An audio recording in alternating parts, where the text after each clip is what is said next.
One. Oh, I have written, I can go to. Yeah. I can write it. Or I can. Oh, yeah. I'll just take.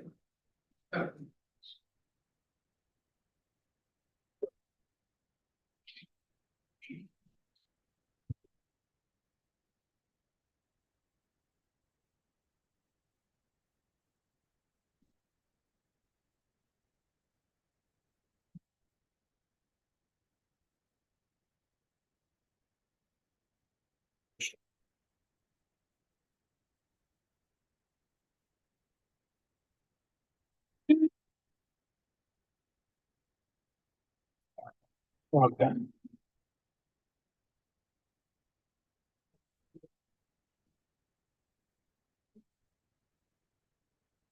Yeah.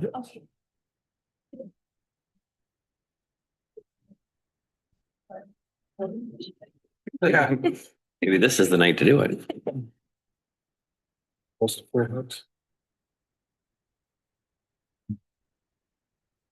The August 13th, 2026 meeting of the Mount Pleasant Planning Commission is now called to order.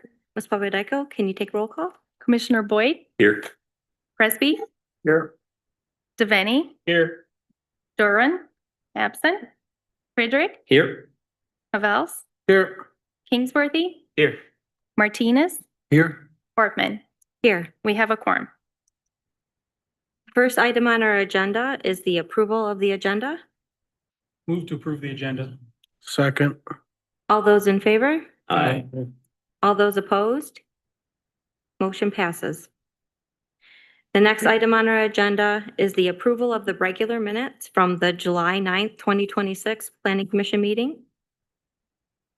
Move to approve the minutes of the July 9th, 2026 regular meeting. Second. All those in favor? Aye. All those opposed? Motion passes. The next item on our agenda is the approval of the work session minutes from the July 9th, 2026 Planning Commission meeting. Move to approve. Second. All those in favor? Aye. All those opposed? Motion passes. The next item on our agenda is the Zoning Board of Appeals report. Commissioner Havels? Yes, Madam Chair, we met on July 22nd and approved the variance request for PZBA 26-02 at 221 West Michigan and 215 South Pine Street. Okay, thank you. The next item on our agenda is communications. We did not receive any communications, Madam Chair. Thank you.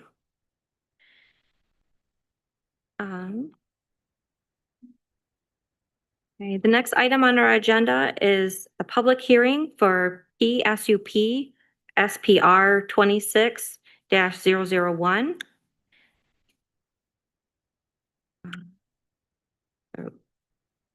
All right. Yeah, I can take it from here. Okay. So I paused because I thought that maybe you guys were going to be interested about the acronym and why the acronym has Okay. changed for project name. So I should have wrote a memo about this, but I just wanted to announce that we have done basically some improvements with our department for submittals. So we're only collecting electronic submittals now. We basically got what we call the planning and zoning and engineering tool into BSNA, and folks can basically apply online and it goes through the system. It's much more organized now. We have all files associated with a case in a single area in BSNA, and I wanted to say huge kudos to Kaylee Coolin here, who kind of spearhead that whole process with buildings and planning department. And so you're going to start seeing longer project names, but that's the one inconvenience. But at least now we are more organized. It's easier to do precedent analysis and put things like easement agreements related to site plan approvals, all of that in a single folder in BSNA. So yeah, just wanted to kind of mention that, and then I'll start with the case. So yeah. Forgive me, at what point does that information become public? Oh, it's public. Immediately? Yeah, so there is a public front BSNA website that you can go in, and then you can see submittals that have occurred. You can't see every single information that's added, but you can see a summarized information. And then as projects are approved and like the letters, right? Letters of approval with conditions, all of that has been and will continue to be public information, and now through the BSNA software. Okay, thank you. Yeah, good question. All right, so we have here the applicant Latavis Enterprises. We have Matt Latavis here representing. They're seeking approval for a special use permit and site plan review for Fast Eddie's Car Wash and Oil Change. It's already there on 900 East Broomfield Street, but they are basically applying to expand the previously already granted special use permit for automobile washing and detailing. And the scope of work is really to increase stacking lane on the back. So it's not going to be altering anything around the front of the business, but they are expanding the use beyond their property to an adjacent property that's also owned by the same entity. And because of that use expansion, it does trigger another special use permit analysis from staff and approval from the Planning Commission. So that's why we're here today. So just walking you through the site, the two parcels that are being impacted by this application is the Fast Eddie's Car Wash, which is the parcel located along Broomfield. So the north parcel on this image, and then the south parcel on the south portion is the parcel that we're going to be capturing a portion of it for the stacking lane, where today is a drainage area. So the north, east, and south and west boundaries are currently composed by gas station, convenience store, and Loom Cannabis on the north, South Point Village Apartments on the east. Jimmy John's is the drive-through restaurant immediately to the south. And then on to the west, we have Liberty Tax Office. And the land use on the master plan is mixed use high, so high intensity for mix of different uses. And then we have zoning categorized as CD5 in this whole area, as you can see here in the map.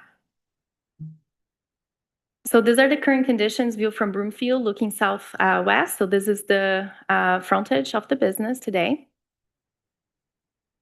And these are the current conditions viewed from the private access drive, Pickard, looking northwest.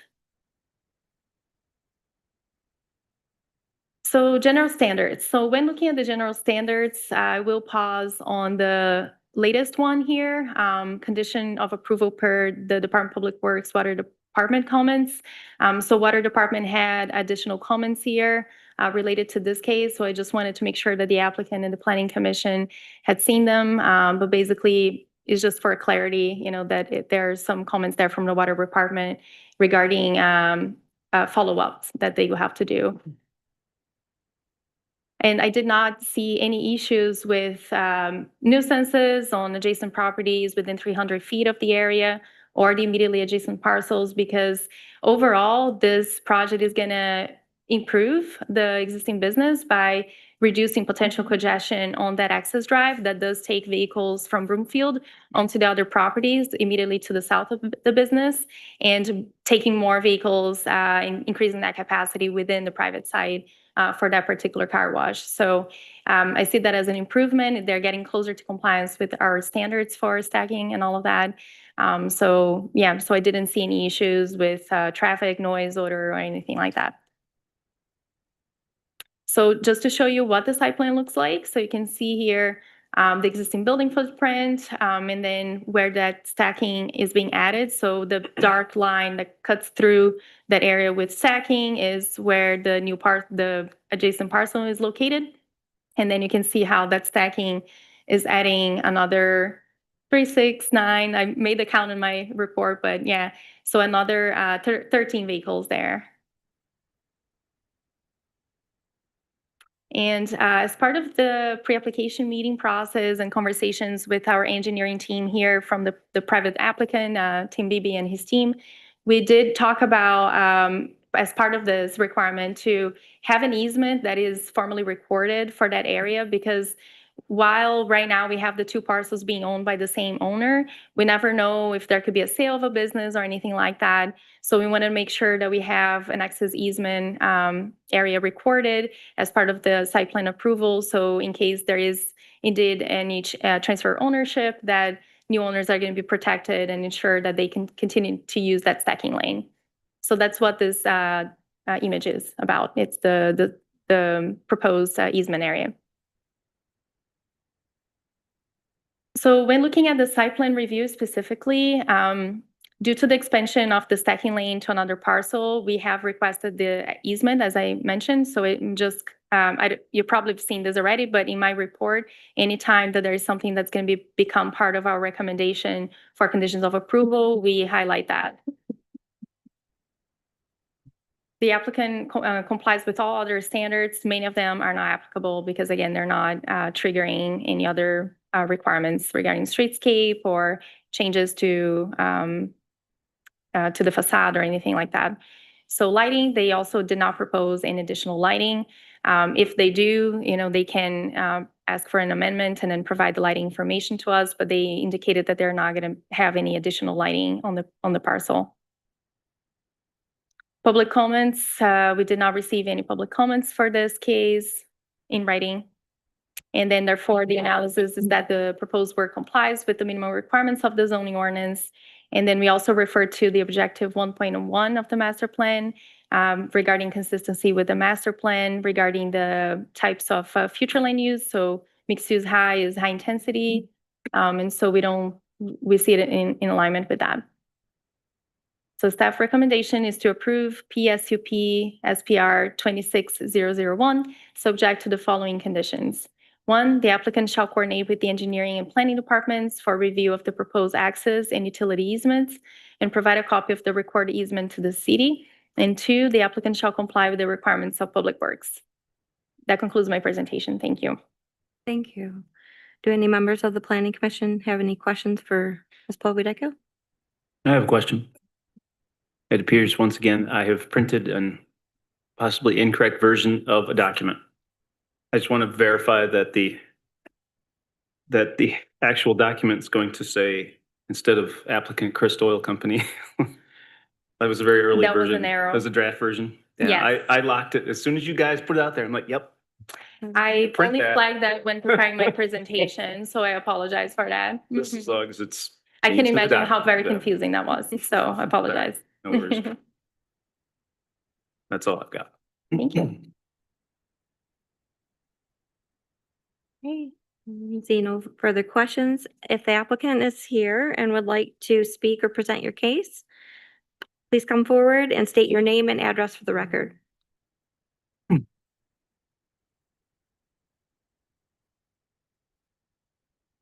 Good evening. I'm Tim Beebe with Central Michigan Surveying Development, and this is our owner. Matt Latavis, Fenton, Michigan. Did you say address as Yes, well? yes, please. 11354 Tyrone Trail. I'm from Fenton, Michigan.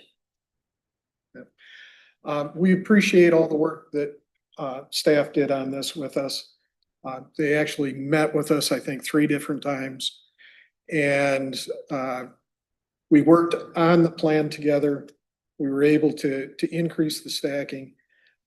This was something initiated by the owner that they saw conditions that needed to be rectified.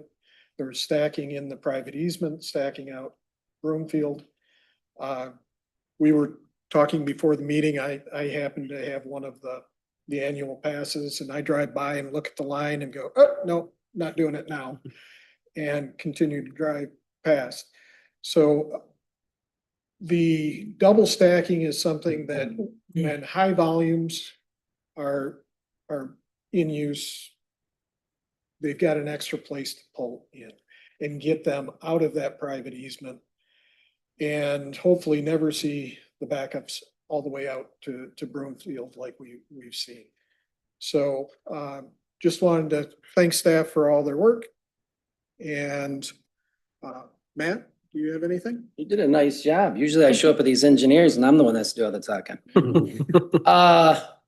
I don't know, a little bit about us. We've been in business for about 50 years. We're a family-owned business. We have 17 locations across the state.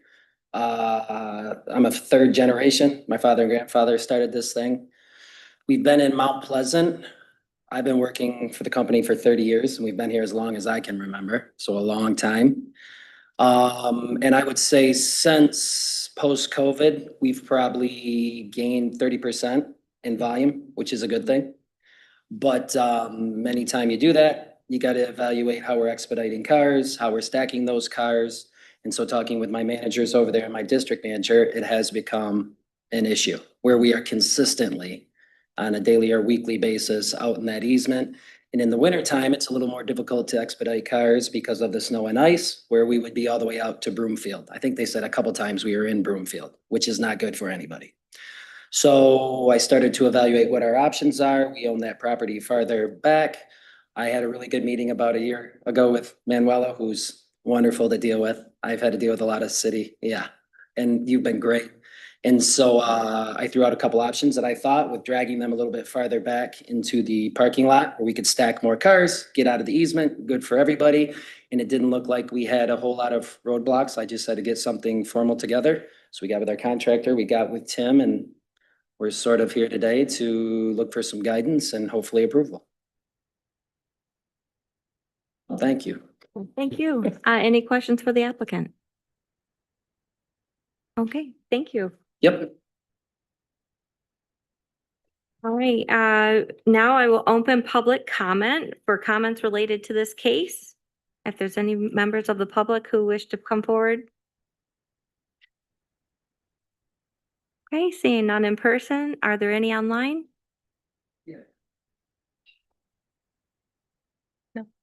No one is online. Thank you. Okay, I will close public comment and open discussion. I think this is a great idea for safety reasons, really. Keep cars off Broomfield. And I move to approve PSUP SPR 26001, subject to the following conditions. 1, the applicant shall coordinate with engineering and planning departments for the review of the proposed access and utility easement and provide a copy of the recorded easement to the city. And 2, the applicant shall comply with the requirements of Public Works. Second. All those in favor? Aye. All those opposed? Motion passes. Thank you. The next item on our agenda is the public hearing for Z2601. Ms. Pavan, All right. So I'm bringing back the Z2601 for the rezoning for the southwest corner of Crawford Broomfield. This slide is a summary of my staff memorandum, but basically we already did this public hearing. The Planning Commission unanimously recommended the approval to the City Commission. We also already had the City Commission meeting for the formal introduction, in which I do that long presentation, walking them through the rezoning criteria and analysis. When I was about to go into that meeting on that Monday night on July 27, I flagged that our mailings had not been sent out to the surrounding properties. So we do have to mail everybody within 300 feet from the site for a rezoning that is encompassing less than 10 parcels. So this is a case, it's a very, very large area, but it's only 5 parcels currently. So because of that, to make sure that we are in compliance with state and local laws, staff and the city attorney has advised that we bring back to the Planning Commission today for a formal recommendation to the City Commission. And the letters have been sent out, and those property owners have already, received those letters, both for the Planning Commission repeat of tonight, as well as the final public hearing that is scheduled for August 24th at the City Commission. Thank you. And then just to formally have it on the slideshow here, in case there is someone new to this topic, I just have the 2 slides just to kind of walk it through. So as you know, we have 157 acres on the southwest corner of Crawford Broomfield, and we are proposing to change the PRD zoning designation, planned residential development, and a dissolution of the old agreement from 2000. So that PRD designation currently allows for residential and open space uses. And we are proposing to map what we're calling hardline zoning. So zoning designations that we have specific rules for in the city of Mount Pleasant, our zoning ordinances. So in this chart, you can see how we have the CD4, only residential for parcel 17,300 for 48 acres. CD4 residential commercial uses allowed, now being reduced from the original 12 acres to 7.88 acres. For the CMU-owned property, we are mapping SDU, Special District University, but if CMU ever sells a portion or the whole land to another entity for development, it will be automatically converted to CD3, which is the subject of the following text change that we're going to discuss. And then we have CD4 residential only on the 10-acre parcel, 17305. 17306 is going to be reduced from 31 acre to 21 acres and map civic zone. And then we have a new parcel that we're creating due to the reduction of the commercial parcel and the civic use parcel to then create 15 acres for residential following the feedback from the public and city commission the first round. So that's going to be map CD4 residential only. This is what the original proposal from 2024 looked like on the left and what this modified proposal looks like today. We had the city commission also approving the dissolution of the PRD agreement in their last meeting. And now we're going to be following up with the public hearing for the zoning text amendment and the map amendment. And this is our timeline. I put the star there on the repeat date. And we're heading towards the same date as we had originally announced, August 24th for City Commission. That concludes my presentation. Thank you. Thank you. Any questions for Ms. Bovidenko? Seeing none, I will open. Oh, you do? Okay. Oh, I didn't. I heard it. Oh, I heard a okay. whistle. So I heard a oh. I'm sorry. So the city has not taken any action yet this year? The City Commission did, yeah. They took action on July 27th They did, okay. to approve the PRD dissolution and set the public hearing for August 24th. Okay, good, thank you. Okay. I will now open for public comment for comments related to this case. Okay, thank you. I'm going to close public comment and open discussion. Move to recommend that the city commission adopt rezoning Z2601. Second. All those in favor? Aye. All those opposed? Motion passes. All right, so Oh, that's okay. Well, the next item on our agenda is for public hearing for TC 26-02. all right, so this is the accompanying zoning text change that staff is proposing to the Planning Commission. So this is again a repeat of what we already did on July 9th. But just to again state the reasons for this text change proposal. Currently, CMU-owned parcels in the city of Mount Pleasant are mapped SDU, so Special District University. And because of that protocol, we are proposing to do the same here for the CMU-owned parcel, map SDU. But then when you are in the main campus area, if CMU ever sells any parcel in that area, it would automatically convert to CD5.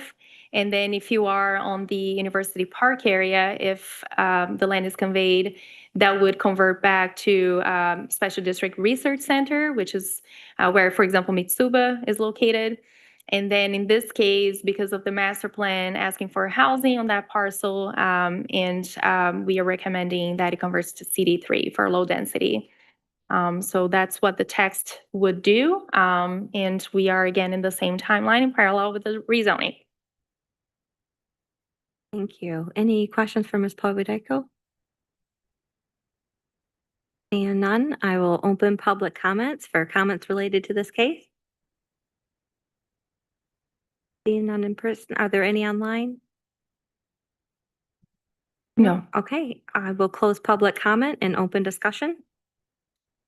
Move to recommend that the city commission adopt rezoning TC 2602. Second. All those in favor? Aye. All those opposed? Motion passes. The next item on our agenda is the site plan review for PSPR PCR 26-001. ABCD. All right, so, there are slides missing here. I'll skip. This is one of the best presentations. I didn't want to have to do this and I had to go back, but let me see if my slides are after. Oh.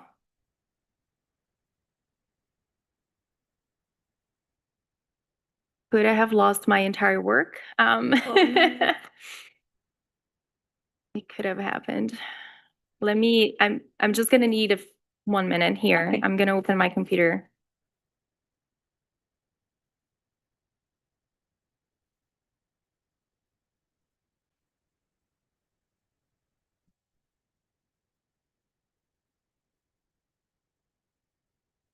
Need more acronyms. Needs more. I don't think there's enough. Build topography line myth is 69 characters.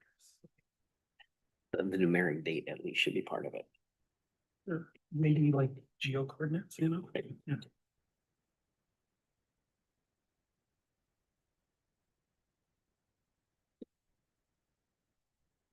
Sea level.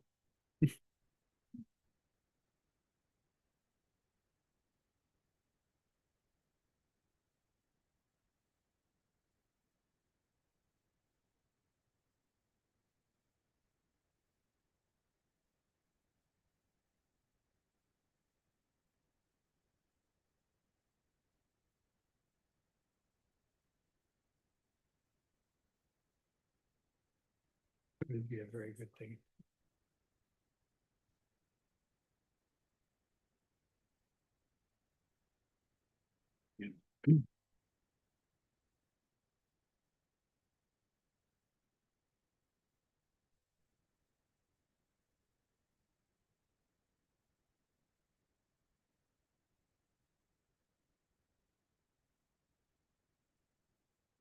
I'm breaking all the time too.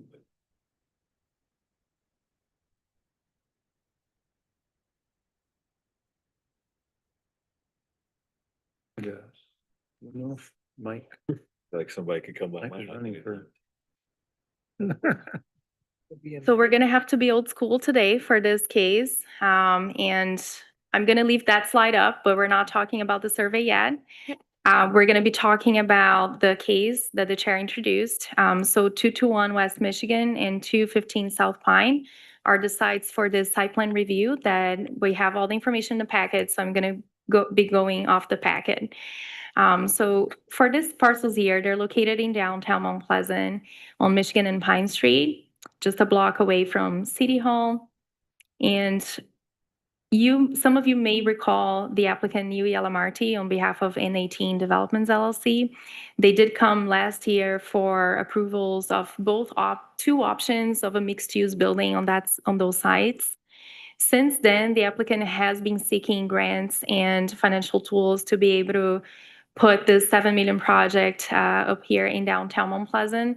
We were successful in many endeavors, but we still have a large gap. And due to the large gap, we can guarantee a grant with the Michigan Economic Development Corporation and are needing to pivot now to a different build for our Plan B. We're continuing to seek funding, and you're going to see another agenda item related to this particular project. We're going to continue to seek funding for the mixed-use development, but in parallel, we would like to proceed with the townhome design that's in the site plan review up for you tonight for consideration. And we would also seek grants related to the townhomes to keep those rents affordable for the townhome development. So both the mixed use and the townhome, the goal of the developer is to keep rents affordable. And again, the mixed use is more expensive and it's harder to create capital stacks and performance. So we are doing two in parallel. With all of that said, we have here a proposal for 2 buildings on those sites, each one containing 5 attached 2-bedroom single-family units, each with approximately 1,280 square feet. And then on the back of those buildings, there will be a total of 20 vehicular parking spaces, and bicycle parking also would be provided. So around that side, we have on the north side of Michigan, we have a bar and a vacant building. It's mixed use high and it's CD5 with a residential dwelling restriction on the ground floor. So you cannot do residential in the first 50 feet. That's what that means. On the east side, we have a vacant building, vacant, but the owner uses for storage. It's that white brick building that has been recently redone with the facade, and also an office building. The future land use is mixed use medium, so a little bit less intensity in CD4.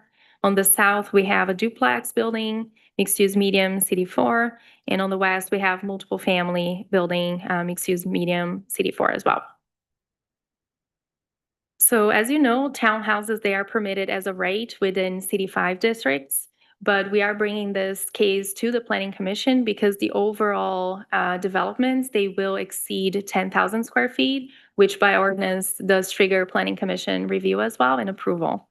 So the total building area would be 12,808 square feet. The applicant has submitted multiple drawings for us that are in the packet, so you can see the site plan. You can see a detail of the dumpster enclosure and landscaping information. And then we also have elevation drawings for all facades of the buildings. They are the same, so that's why you have one sheet. And then we also have lighting information. So we have a photometrics plan due to surrounding residential uses, and the lamp that is chosen exceeds 680 lumens, and that triggers the photometrics. So that's why we have that information as well. So when looking at all the different criteria of the ordinance, so I usually have my PowerPoint going through each one of them. I'm going to stop on the ones that I highlighted in the packet, in which we are suggesting as conditions of approval. So the first one is related to lot occupation.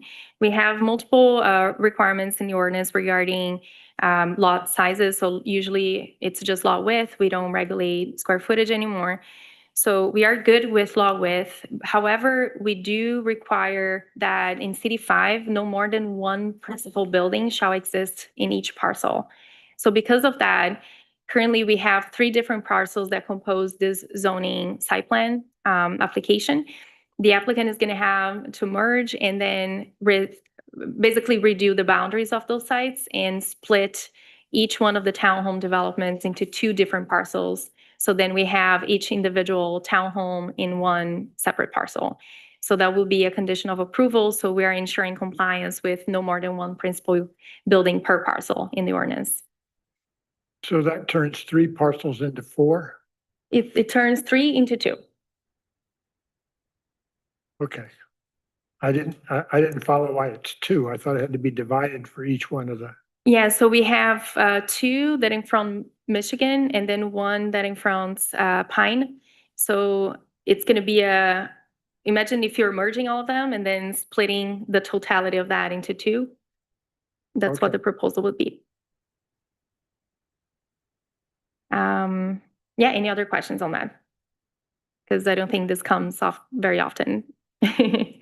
Okay. Yeah, I'll have more questions probably when you're done, because Okay. this is a little confusing. Okay. So regarding building standards, well, setbacks, I do have to pause here. So when working with the team here for the design, you may remember that in CD5, we have very strict rules about front setbacks. So for the central business district, so downtown core, if you have a corner lot, a corner development, the building has to be placed as 0 lot line. So there is no single foot that we allow the building to set back from that front property line. And that is with the intention that we have the more historical and older structures here in downtown being at the lot line, which provides that good streetscape. For a townhouse development, you need to set back because you do need to provide at least the area for the stoops so you can walk up and then in the units. And the reason why units have to be raised is because our ordinance also requires a minimum of 5-foot window sills, so you can preserve that privacy of the interior space. And also it's another tool that a lot of downtowns utilize because buildings are so close to the sidewalk, right? So because of that, the applicant has submitted a ZBA variance request and the ZBA has approved that request. So I'm just informing what that variance was about, and the front setback with the variance is not going to be 0. It's going to be 12 and 13 feet on the north. The facade does the articulation that we also require, so 12 and 13. And then on the west side, it's going to be 15 and 16. That's the setback. So with that, with the ZBA variance, the applicant meets all the criteria for our building standards. We have many, many requirements. I did work with them to make sure the roof had the right pitch. So in the sections and elevations, you can see it's going to be a 10-12 gable roof. So that complies with the ordinance.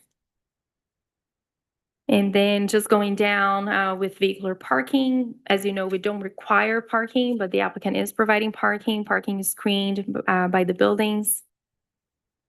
And then they're providing bicycle parking as well. There is an area there that the engineer noted a minimum of 10 bike parking spaces are required, and so that will be provided.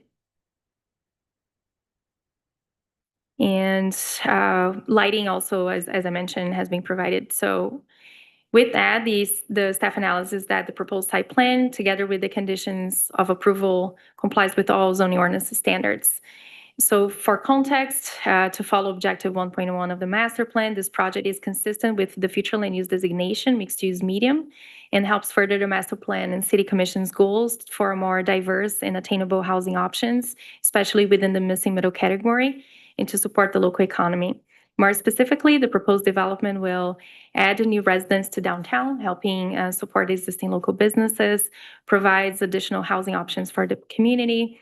If the applicant can access the state grants, units will be more affordable as they comply with grant requirements. The main program that we're targeting, we received good news from the state that they reauthorized the $30 million for this program, is the Mishta My Neighborhood program that targets low, moderate, and medium income AMI levels. So anything between 60% and 120% of the average medium income. And then it utilizes the city's resources more efficiently as well, because it's going to be an infill development in an area that already has infrastructure. So with all of that, staff is recommending approval of PSPR-PCR-PCR-26-001, subject to the following conditions. The applicant shall split the parcel so that each building is located in a separate parcel. The applicant shall comply with the additional requirements of public building safety, and public works. That concludes my presentation. Thank you. Thank you. Okay, going back to something you said earlier. So we've approved this as projects essentially back in 2025 with commercial on the first floor and residential above. It's really excited about that project. Sorry, I couldn't find funding for that. But you did mention that the second option does not include commercial on the first floor. Is that correct? So we approved 2 options. Maybe that's what you're referring to. So in 2025, we approved option 1 and 2, which was a 2-story mixed use and a 3-story mixed use, both mixed use. After that approval happened, the applicant aimed to do the 3-story mixed use, which is the $7 million roughly project that we were working really hard to get. Now they're pivoting with a plan B as we continue to try the 3-story. We are also introducing the townhouse as part of this application. So there wouldn't be any commercial on the first floor? No commercial. Okay. Didn't you also say earlier that there's a residential restriction on first floor? On the parcel immediately to the north. Okay. Sorry, it was confusing. the surrounding. Yeah, I wish I had my slides, so that could have helped. It's that slide that I usually talk about the surrounding parcels. Okay. So yeah, just explaining. So we did go through a rezoning to CD5 on this parcel. This parcel does not carry that requirement. Okay. Thank you. You're welcome. Any more questions? Okay. So the renderings and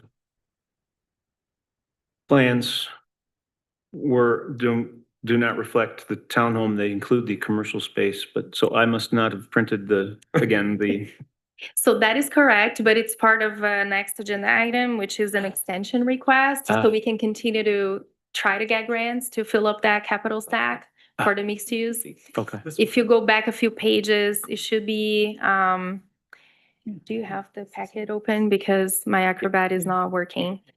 should be page 78 of the packet. That's where the staff report for the townhouse development starts. And then the site plan for the townhouses are on page 87. Okay. Fine, thank you. Did you find it? Yeah. Yeah. Okay.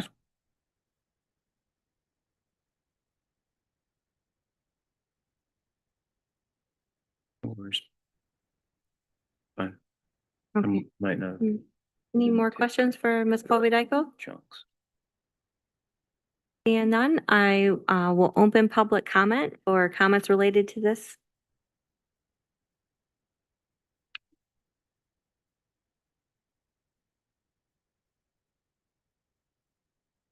Chair, would you like to also hear from the applicant? Oh, yeah. Oh, yes. Yeah. Okay. Yes. Thank you. Good evening. My name's Tim Beebe. I'm with Central Michigan Surveying and Development, 2257 East Broomfield Road. Manuela, as always, does a great job of reviewing the project, leaves me not much to talk about. I did the plans for the 2-story, 3-story mixed use and the revision just for the townhomes. If you do have any questions, I'm happy to answer. Any questions for the applicant? Okay, thank you. I will now. So we Okay, also go have ahead. the applicant online. Yeah, the Okay, owner. great. So Neo, if you want to unmute yourself, I think we need MacTV to unmute you. So just giving a hint to MacTV. Nick? Oh, hi, can everyone hear me? Yes. Yep. Okay, great. I can't see you guys, but I'll talk. Hi, everyone. I'm Neil. I'm the developer for this project and the owner of 221 West Michigan and 215 South Pine Street. I apologize I can't be there in person today, but thank you, Manuela, as always, for covering the case and the project so well.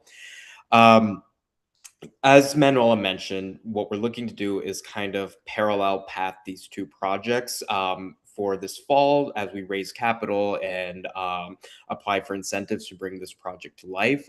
My goal, first and foremost, is to really get something built on this parcel sooner than later. You know, it's a prime area within downtown Mount Pleasant that I know everyone has wanted to see development on. There's the blighted home on 215 South Pine Street that needs to be removed. So my goal is, you know, to try to bring some housing to this area to really benefit the goals in the master plan and really benefit those things Manuel was talking about. So increasing walkability and activity in downtown, helping close the housing gap. So the townhome model, I think, is a really good concept that solves some of the residential needs and also increases, you know, different kinds of variety of housing in that area too. So, you know, thank you in advance to the Planning Commission for considering this proposal. Apologies I couldn't be there in person, but if there's any questions, I'm happy to answer them now or after this meeting, of course. Thank you. Any questions? Looks like we don't have any questions at this time. Thank you. So we have a public comment. We do, okay. We can open that up. Hello, my name is Joseph Carrion. I live on 109 North Arnold Street. I just really want to give kudos to N18 Developments. I was there for the ZBA variance, and this company is absolutely fantastic, just in the way they were answering these criteria alone, giving a full, thorough answer and explaining. And just earlier did a fantastic job again of explaining the housing need again and just how everything about this plan follows our master plan. It is a fantastic project we should go for. Thank you. Thank you.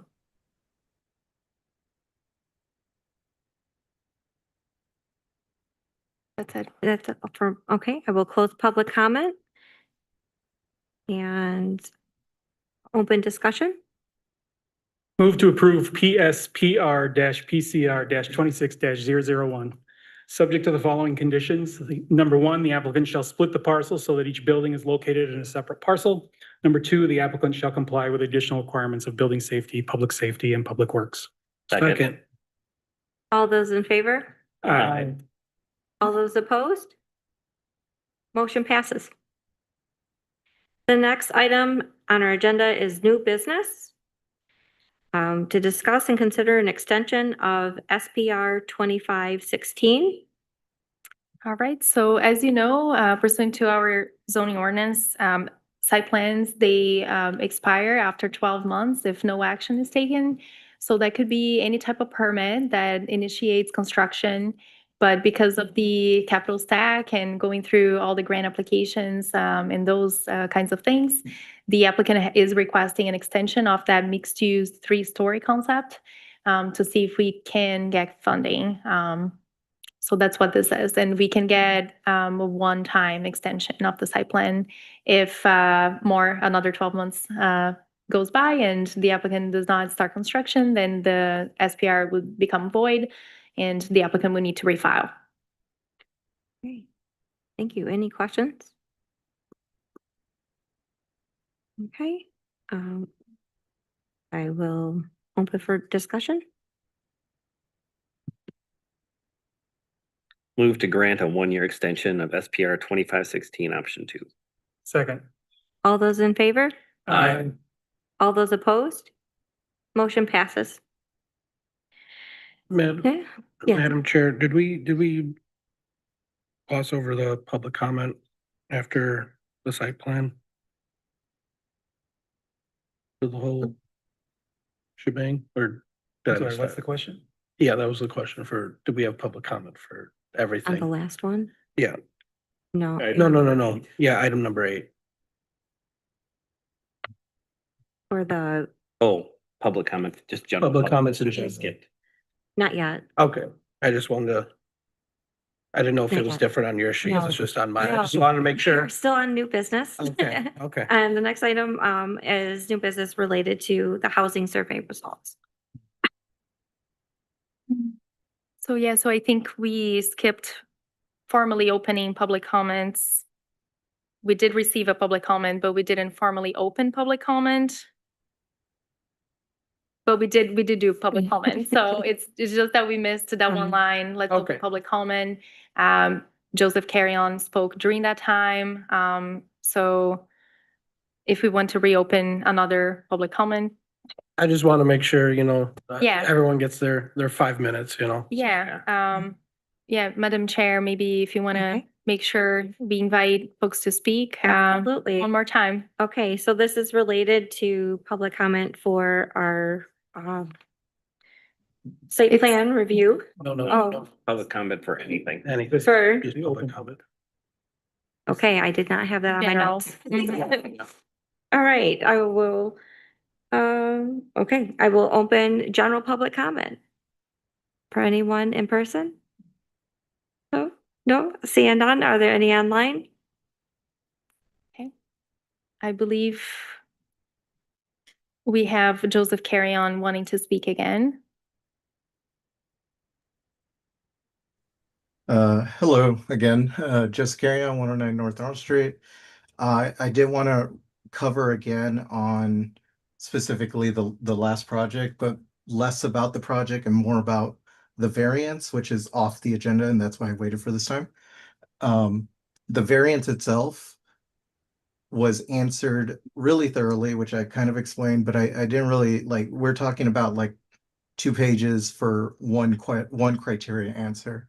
And this opens up the idea that we really should be pushing for more space in the applications for not just a variance, but for special use permits, SRUs, all types of applications. I feel like we need to extend the body of where these applicants answer, and we should be looking to have as thorough answers as possible that do extend to at least a page. That's just my comment. Thank you. Thank you.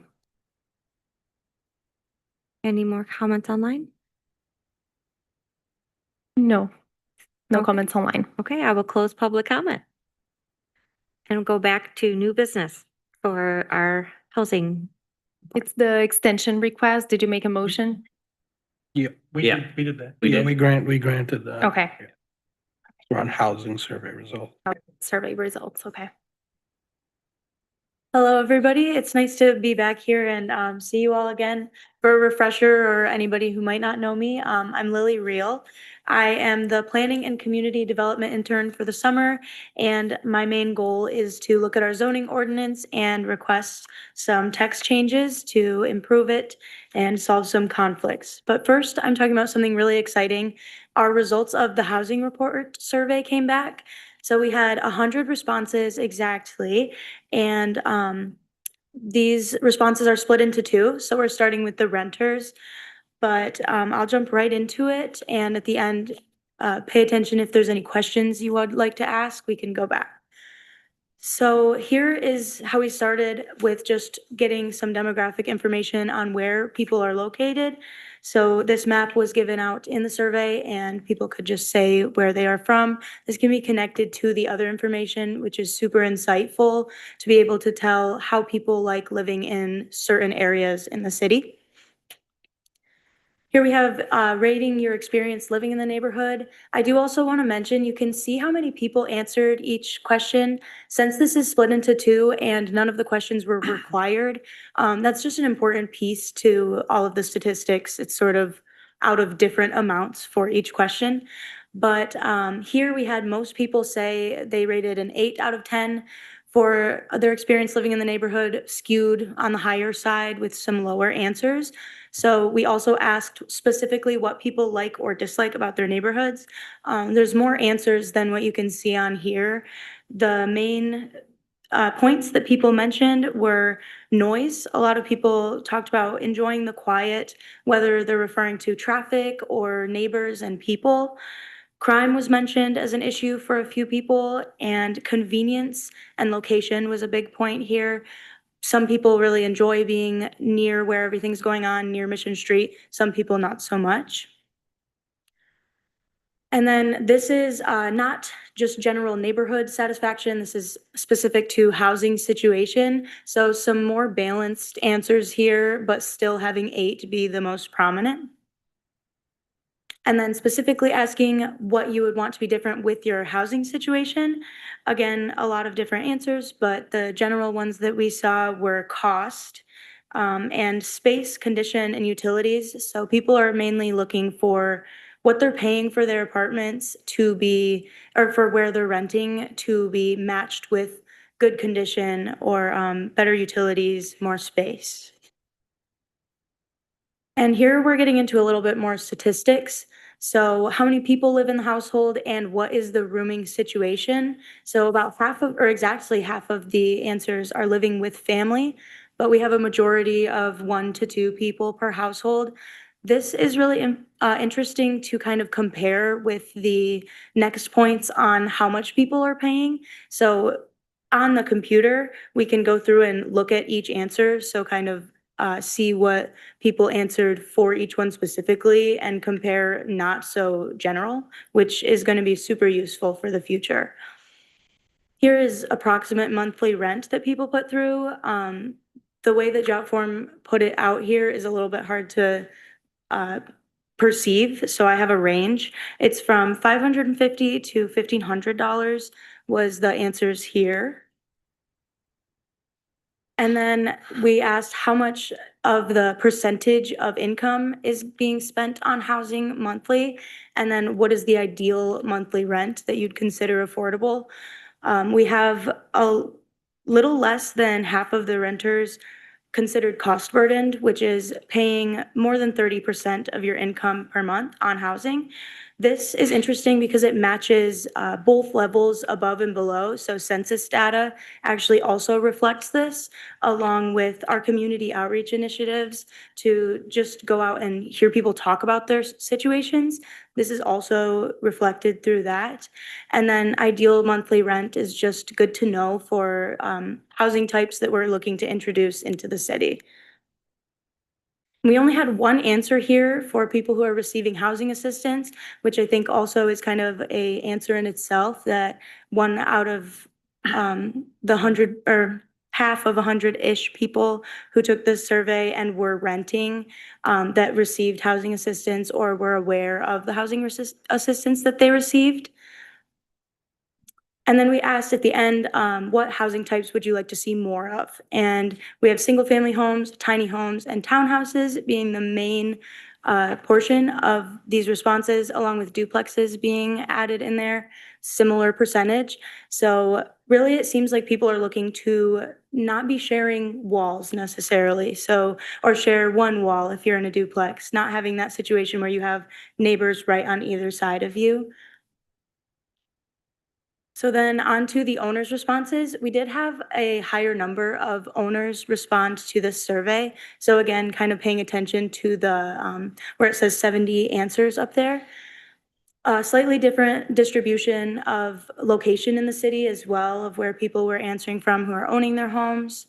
That can be seen here. And then rating your experience in the neighborhood, also different, way more distributed to the higher side. 8 is still the majority answer here. And then specifics, again, we have a lot of answers, but the general responses that I saw were proximity to parks was mentioned a lot, also proximity to school. Many traffic complaints, people not enjoying people speeding through their neighborhoods or how loud the traffic can be. And again, noise being mentioned, not just about traffic, but about people in the neighborhood or things that are going on around their homes. And then rating condition of housing, again, not just general living situation, specific to housing, very similar distribution. Again, 8 is just kind of the magic number, I guess. That's the top answer for all of these. But yeah, very distributed towards the higher side, so high satisfaction. But if people are not satisfied or could change anything, asking what they could would want to be different. A lot of people mentioned property taxes. This was very redundant in these answers. And also some people mentioning having older homes and needing higher levels of maintenance. Even some kind of mentioning they understand that's just what comes with it and they love their older homes, but still was mentioned quite a bit throughout the answers. And then again, roommate situation and how many people are living there. This is a much different answer. Heavy majority is living with family, and that's 1, 2 to 3 people in their family, or living alone obviously correlates to 1. But just interesting to see kind of the difference. We're looking to have more ownership in people who aren't quite to that point of living with family yet, starter homes, or elderly people who are looking to live alone as well. So just interesting to kind of see how that's reflected in these answers. And for the monthly housing costs, the range here was much larger. It was from 400 to 2,800 with ownership.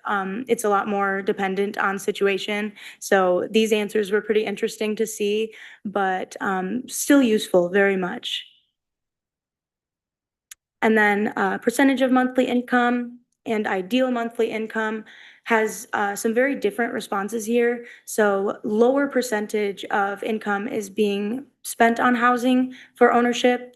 And that kind of reflects how the income ratio to cost of housing issue is distributed throughout the community. And then the ideal monthly housing cost is a little bit higher for ownership. And here we had 8 responses for housing assistance. There's one in here, it says, it starts with, I can't remember. If you read on, it goes on to explain that is also part of the city down payment assistance, that option on the bottom, just to clarify there. But yeah, glad to see some more people receiving housing assistance within ownership. So here is that reflected. And then lastly, what housing types would we like to see in Mount Pleasant? Single-family homes, duplexes, and tiny homes take up a lot of this pie chart. similar responses to the renters, really, really useful to be able to see what people are looking for. So that is all of our results. And I would like to thank anybody who filled out the survey. That was really useful. This information will hopefully go a long way. And also open the floor for any questions about what we saw, or I can analyze this data more thoroughly if there's any information that would be wanted. Sure, I have a question. And again, congrats. However, I'm curious about what the city and I suppose you yourself think in terms of the effectiveness of the survey with regards to response rate. In other words, how many people were offered the survey? What percentage of that is reflected to the population of potential renters, of potential landlords? And then the response rate, I noticed it would go from 24 responses, and then it would say 12 responses, and then it was 36, and then it was 179. I wasn't sure if that was because there were multiple choices, but was there an overall sense of what the response rate was? Something like 3%, or is it a 10%? I wasn't sure if you had that kind of assessment. Yeah, that's a great question, and something we've thought about a lot throughout waiting for the responses to kind of come in, having no real The expectation. answers are going to be enough to make it a Right. valid, okay. Yeah, so we don't know how many people it was technically offered to, because it was posted online, and it was put on social media, and I do believe it was mailed. Manuel, correct me if I'm wrong, but I think it was mailed out to some people, some residents. Honestly, this was handled by, it was a while ago, public relations and marketing handled all of the postings. I personally shared with Habitat, Housing Commission, and some of those entities to spread out the information. And then we had on social media. I don't recall mailings. I remember we talked about the water bill, but we don't do physical water bills. So try to remember. I think you're right. I think that was kind of. Yeah, I think that's why we couldn't mail. Yeah. So it was mailing online. Yeah. But in terms of response rates, I remember when having the Progressive Companies consultant team doing the Mission Street Improvement Plan survey, we had around maybe 200, so maybe double of this. So this was lower, in terms of overall amount. But overall, like if we have 8,000 dwelling units in Mount Pleasant, that represents 1.25%. Not a huge rate, but I was extremely surprised with the results of the survey and how perfectly it matched the aggregated data that we have from census, from Bowen National Research. So everything that we have in the master plan, everything we have in the Bowen National Research that speaks to house cost burden. So half of our population house cost burden. And that was shown here in both renters and owner-occupied housing. So overall, from my observations, based on what we know of the aggregated data and the answers, it does seem to track what we've seen, with census data. I would say that, again, like when we had presentations about housing options and things like that with our master planning, that it seems like the community interest in the townhouses and tiny homes and things like that match right along with. Yeah, and I would also add, and sorry to take a lot of your time, Lily has done an incredible job. I think one of the stark data sets that we got that you saw today is the household size. So no one mentioned, or very few respondents mentioned, rooming for studying purposes. So I don't think we're able to reach students. We did this during the summer months. So this was indeed capturing responses from long-term residents.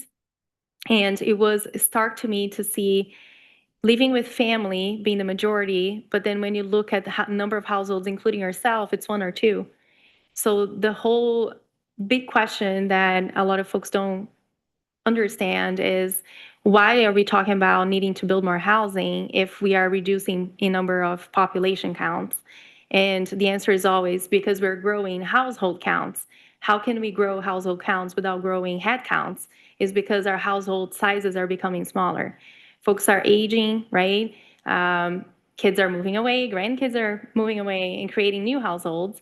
And we also have parents without kids and couples and individuals that are in the workforce that don't have partners. And that is really, really well reflected in the answers here. That was really surprising to me, how it relates to everything that we've been talking about. Yeah, I also really quick want to touch on the, I think you mentioned having the different amount of answers, especially with these ones, 179 answers. That was because people could select multiple. I meant to mention that just to be clear. That's what's going on here. But yeah, of course, more responses is always better, but through doing community outreach as just, you know, 2 people going out, talking to everybody that we can, you can only reach so many. So I was just glad to have anything added on to that to sort of look at and quantify what we've been hearing people say. And also to give people the opportunity to just tell us sort of what they're thinking. I think those open-ended questions will have a lot of use. There was some really interesting responses. Some people sent in paragraph responses, so very useful. Just have something added on to what we've already been working with.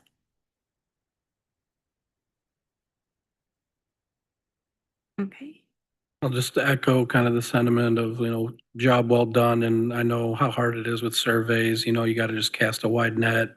I mean, even like in Nielsen ratings, they'll throw in a couple bucks in there and just people still won't do them. So I do want to thank the people that did the survey. Just to know that, if you get these surveys in the mail, do them because, they might help shape what you want to see in the community. Nobody can read minds over here. And if we did, we wouldn't be sitting here, right? So just continue the good work and thank you for your presentation. Thank you. I appreciate that. Thank you. All right, and move to the next item on our agenda is staff report. I do not have any items to report tonight. Okay, thank you. And next item on our agenda is to transition to our work session. Do we want to break or do we want to head right into work session? Move to adjourn a work session. I'll second. Okay. All those in favor? Aye. All those opposed? Motion passes. Well, Right all into right. All right, so to get back into what I was here discussing with you all last time, we are talking about those zoning text changes. And this time I have this checklist for you. I also do want to say, watch your fingers.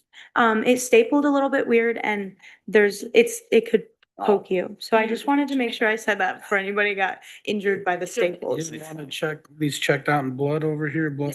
Okay. Get a motion, get a Band-Aid.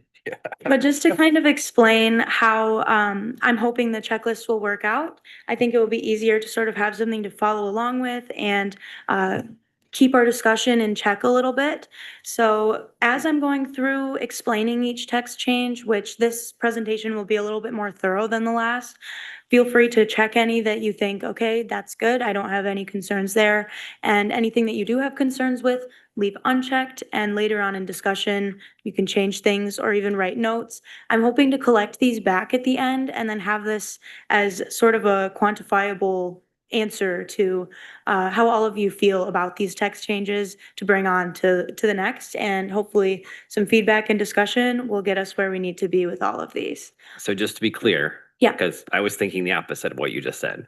You want ones checked that we're good with. Yeah. Leave it unchecked if we're not good with it. Yes, check the Gotcha. ones that you would support. Okay. Any other kind of questions about the checklist or? This might be a silly question. You would probably prefer that our names are on these so you can discuss it. Yeah. That's a great idea, actually. That's, yeah. Thank you. That's great. I appreciate it. My elementary teachers would be Right happy. in the Make sure you top. write your name in the top right corner. All right, thank you. Let's jump right in. So we have 3 different packets of these changes. with the list of changes within them. I'm going to start by talking about the goals. So this is the Fair Housing Act realignment with the family definitions packet. The goals are to ensure that the code aligns with the Fair Housing Act by amending sections that are unintentionally creating these disproportionate barriers to building or finding homes. And then clarifying the family definition along with the functional family definition. We don't want to be including disproportionate restrictive standards for dwellings either. So then the actual text changes. First, we have remove the text, has received a permit from the city planner. So this is for functional families. There is mention in the text of a permit that functional families are supposed to receive in order to find housing. This is something that was written a very long time ago. We have we found the old copy from prior to 2018 when things were revised, and it was still written exactly the same in there, and this is not something that has been enforced. This permit, there's no record anywhere of one of these permits, so it's something we're just looking to get rid of because it's in there for a reason unknown that somebody wrote a very long time ago. So that's kind of that point, and a lot of this is just sort of clarification. Along with this part, removing this section, which is only a part of the functional family piece, which I will explain, but it is the dwelling for functional family piece. We want to keep functional family defined as a type of family. So in the actual ordinance, it mentions family is either, and then there's the family definition and functional family definition. So it will remain that there's restrictions on who is considered a family, and a group of students or whatever couldn't say that they're a family and room together when they don't resemble that. There's still those restrictions, but the dwelling aspect for functional family is where the issue comes up. There are restrictive standards within that stating that the minimum square footage has to be 2,900 square feet or 500 square feet per person living there. This is also something that is outdated and not necessarily enforced. It's just something that we need to kind of clear up within our definitions. It's also stating standards within our definitions portion of the ordinance, which is not typical. So we have the regulations portions of the ordinance, and then the definitions is just to state what the words mean. So this is something just for consistency and clarification. Do we comment like as we go through or later? Maybe we can collect questions in each topic, right? Yeah, or should we do like go through the packet and then question for each packet and then move on to the next, or because there's two more in here, but we can just take questions as we go if that's. I mean, I I think the can, best. from being on here and also hearing from some previous, I mean, having been a student here, I know, and then also having other things, that rooming dwelling size of the minimum per person per square thing. From when I was a student here, there was a lot of housing that had closets made into bedrooms that just the bed fit barely in there, and things, and those size requirements for the rooms came from those kind of conditions that they were trying to prevent, to make more of a real livable space. And also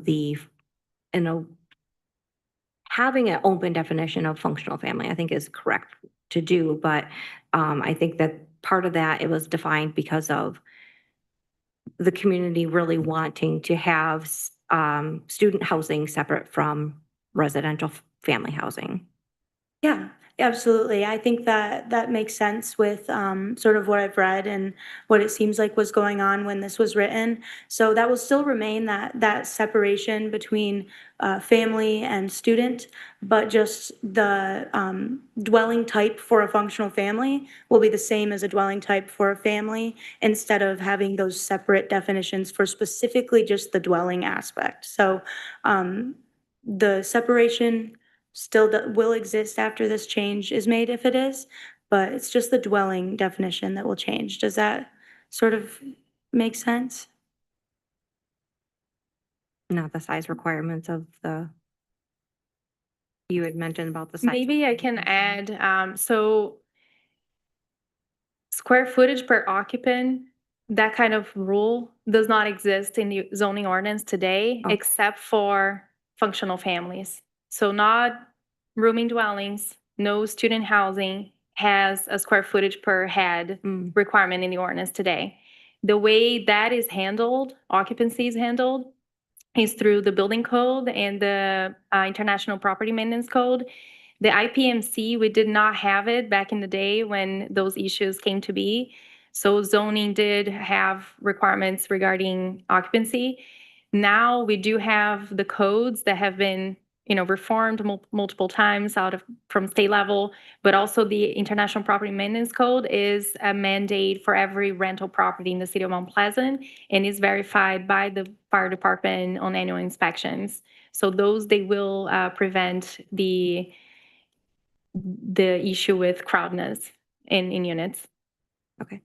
And even I was part of one inspection that saw a bedroom that got created out of a closet, precisely as you were mentioning.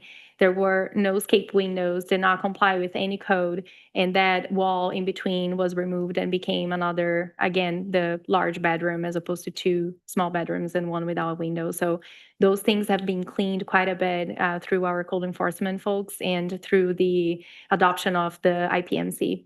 Okay, thank you. Any other thoughts or questions on this before we move forward? Right there. All right, so on to the next one. This has to do with the rooming dwelling definition. So this is sort of a clarification. We have some situations of landlords misinterpreting this definition. It used to say a building containing one or more dwelling units that is approved for use by 3 or more unrelated individuals who are not determined a family. And so that was making it possible for landlords to say no families could live in these places, or it brings up the possibility of, would a landlord be allowed to turn away a family because they have children or something along those lines. So we wanted to clarify to make it very clear that families are allowed to live in rooming dwellings, and that's really the main point here. Just adding in that for use by a family or 3 or more unrelated individuals. Any thoughts or questions on that one before I move forward? All right. And lastly, for this one is to waive the required height for windowsills in CD5. So I have some meeting ADA. Yeah, so this is only for homes that are going to be meeting ADA standards. So for accessibility or visibility purposes, for those with mobility issues or in a wheelchair. So there are rules for windowsills to meet these standards, that they have to be accessible with all of the controls. So from a wheelchair, you would have to be able to unlock and open the window. Having the required height be a minimum of 5 feet makes it so that to do this, you would have to input some sort of extra mechanism that would go down far enough to reach. So we are hoping to waive that required height. This is also only required in CD5, this 5-foot minimum. So it's also kind of a consistency thing to just make it more obtainable to build these accessible homes, and kind of to avoid discouraging or hindering builders from going that route and building accessible housing. Any questions on that point? It doesn't require 5 foot. For example, for bathrooms, if you may want a 5 foot, it doesn't require that. It just enables lower. Do you mean, or go ahead. So right now we require the windowsill from the outside of the building to be minimum 5 feet. So it's a problem for living spaces, bedrooms, not for bathrooms. Yeah. Thank you. So are you proposing a lower height or just removing it altogether? We were proposing just to remove it altogether, but only for structures that are being built to meet those specific standards for accessible or visitable housing. So you would have to be building with that purpose in order to waive the required height. For the windowsills that are at 5 feet, is that from the exterior of the house? or- Mhm. Yeah, that's So exterior. would it be interior as well? Would it be 5 feet? I don't think it would be. So, so basically, the issue with this 5 foot from the outside brings is it gives two options. Either you raise your floor and then from the inside, you're gonna have your regular 3 foot high windowsill. And that could meet accessibility requirements, but that means you need a ramp to then access the unit with the floor raised 2 feet. So that's one way to go. Because of that, needing a ramp or a chairlift for a multiple family building, easier, right? You have more space, you have a lobby, maybe you can accommodate a ramp, you can accommodate a chairlift because you're going to have more units and all those things. Problem is with the townhome, as an example. If we have a developer that would like to have a few of those units being ADA compliant, where is that ramp going to be? Is it going to loop around the building? Is it going to have to step back even farther to be able to compensate? On the other hand, I have seen online when reading more about other areas that have those kinds of rules, designers could keep the windowsill 5 feet and the floor at 0.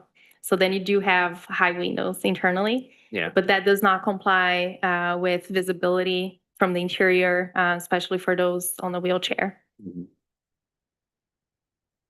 So would you want a required height So we of don't. something have a different or just requirement.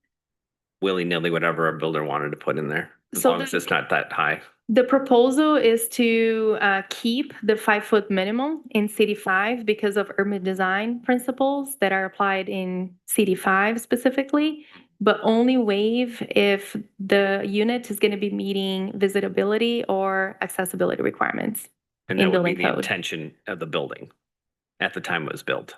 at the time it was built. Okay. Yeah.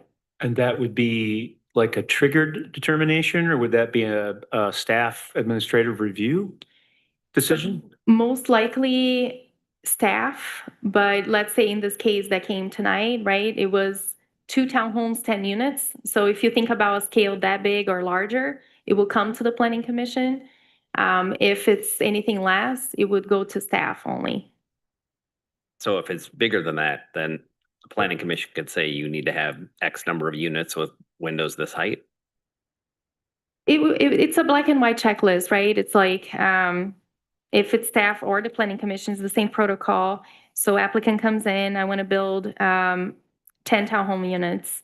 I want to make 2 of them ADA accessible. And we're going to say all the other ones that are not ADA accessible, we have the minimum window height, which is going to be 5 feet from adjacent grade from the outside. The other 2 units you could do differently and keep them at 3 feet from the outside. Does So the we Fair, would inform them. does the Fair Housing Act have a certain percentage that have to be over a certain size unit or development? Yeah, so the accessibility standards, would have minimum requirements for when doing larger developments, Okay. more multiple family, that we have standards like that, yeah. Okay. And then grants is one thing that does trigger compliance. So in Neo's particular case, if successful in the MISHDA application, the units have to be visitable.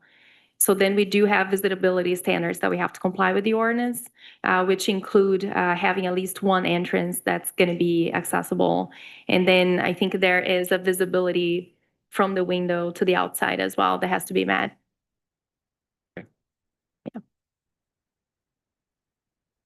So that is the last point of this packet. Before moving on, anything come up or any more thoughts before we move to the next?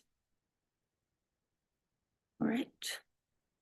So this is our heaviest packet for sure. I'm going to start with some, I guess I'll go through the goals, but there's some different layers to it that we will go through. So this is creating the new permitted limited use standards category. The goals here are to apply recommendations from the Redevelopment Ready Community Users Guide to Zoning Reform and the American Planning Association's Zoning Reform Toolkit with some guidance and major goals that we follow, and along with the master plan goals on encouraging missing middle housing and having these uses become permitted by right, provided that compliance is verified with all the standards and requirements in the zoning ordinance. we're doing this by making changes to specific standards to make these options more affordable and convenient to build. So as a reminder, oh, it's gone. But as a reminder of missing middle housing, that is anything between a single-family home and a large-scale apartment complex. So we're not looking to create more large-scale apartment complexes or make that more obtainable. We're talking structures that look similar to single-family homes with multiple units inside of them. Lily, Yeah. I noticed you had several footnotes to the APA standards. Is there anything here that's not already in the APA standards? Anything where that's not in the APA Packet standards? 2. Packet 2. Is there anything in packet 2 that's not already part of the APA standards? Because I visited the APA standards and it looks the same. I believe there's connected APA standards.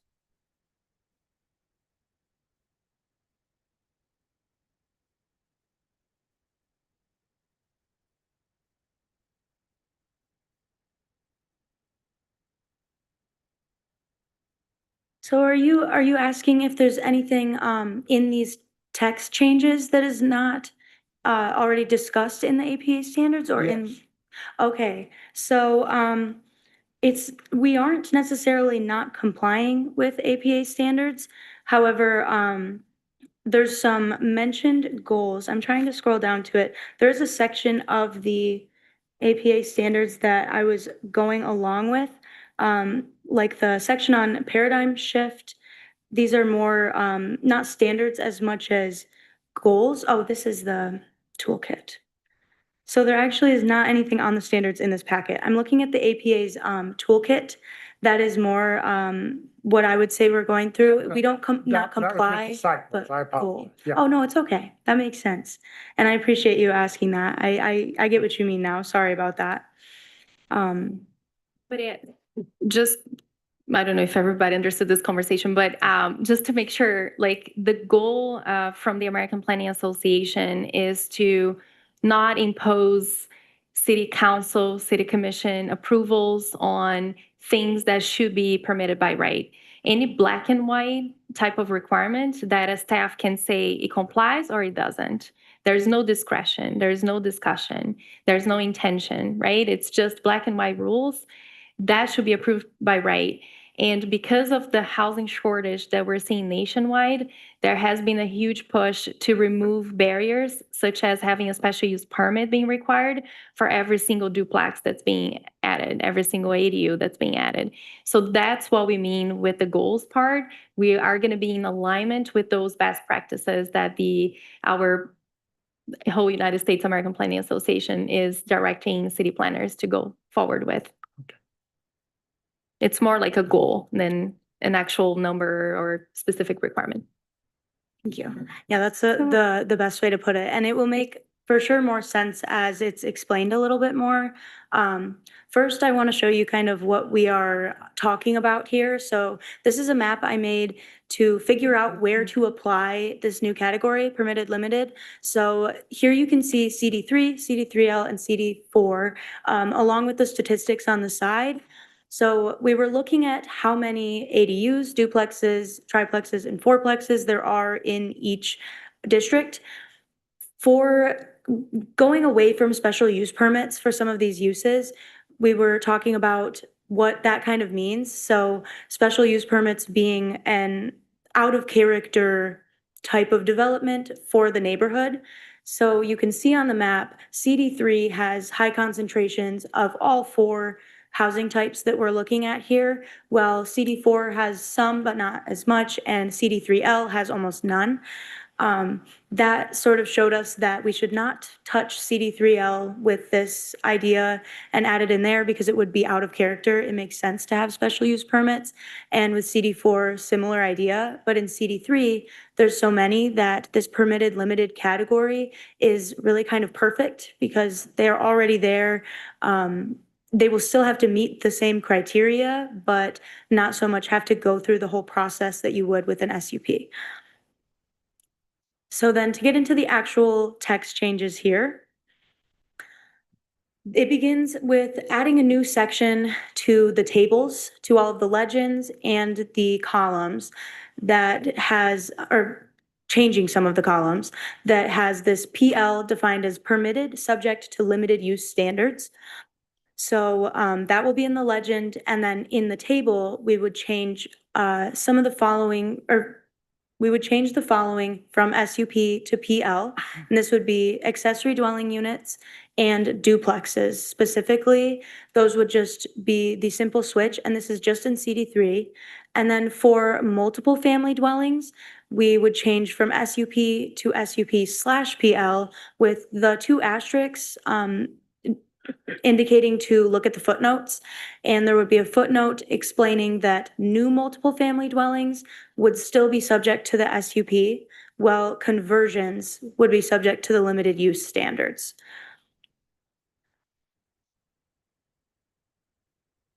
All right, on to the next. This is still kind of in the same realm of organizing this whole change.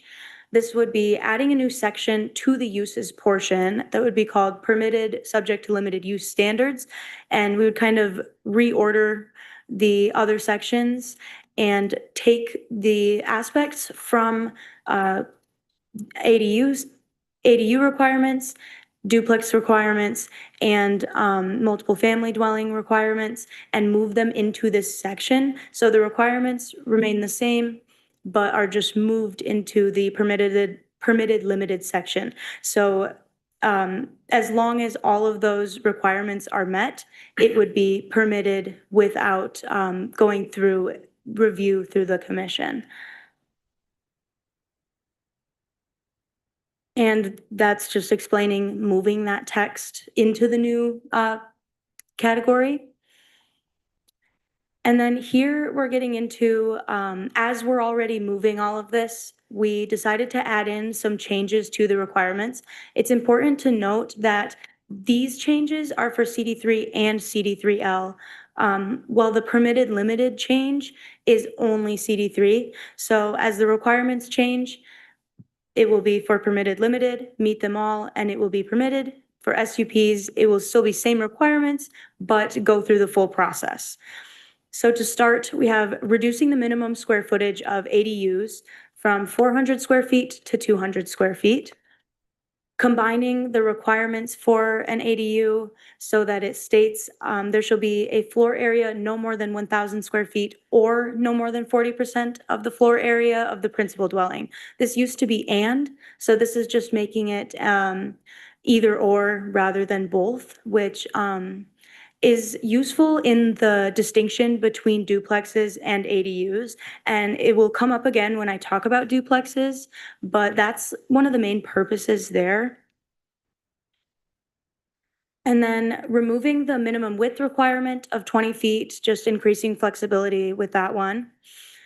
And then instead of requiring the primary dwelling to be owner occupied, we decided on allowing it to be either the primary dwelling or the ADU to be owner occupied. So somewhere on the property has to be, but it's not specific to the primary dwelling. And then adding a clarification statement exempting ADUs from the cumulative footprint limitations for detached accessory buildings in CD3 and CD3L. So this is about a rule with garages, sheds, storage type buildings. There is a certain cumulative percentage of the property that can have these types of accessory units. And we're looking to exempt ADUs from that so that it can be more obtainable to build them. There's distinctions between ADUs and things like sheds or garages because of the requirement to have like a kitchen and bedroom and the things that make it livable. So that is where the difference is, but the goal is to make this more obtainable because if you had a very large home, it would be harder to build an ADU because of that percentage, and also still protected from just covering the entire lot in ADUs or sheds, garages, because you cannot occupy over 50% of the lot with impervious surfaces. So thoughts, questions on any of that?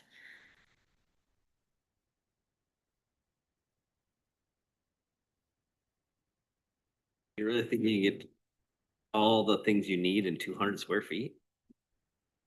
200 square feet is small, but there are some precedents and examples of places that are going down to that 200 square feet just to allow for, kind of similar to like how you would picture a tiny home, like a very small kind of room with just everything you need, or room or two, you know.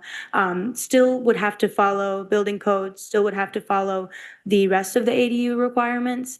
But I do believe from precedent analysis and just general research here that 200 feet would be very small, but big enough to live in. I don't know if that will be something that's commonly picked up on by developers or people building ADUs. I feel like that's more of a specific want. People will probably still go larger than that, but we were just thinking could bring it down to there. If you had a larger lot that you owned, is it possible that you could maybe, and still meet the impervious surface requirements, have 7 7 ADUs? accessory units No, on so, property? What would prevent that? that's a good question. I'm glad you asked so we can kind of clarify that. I do not know the exact restriction that we're looking for. I think she's pulling it up. There is a restriction that prevents this. 6 dwellings So per acre. impervious surface and. Sorry, number what? The 6 dwellings per acre.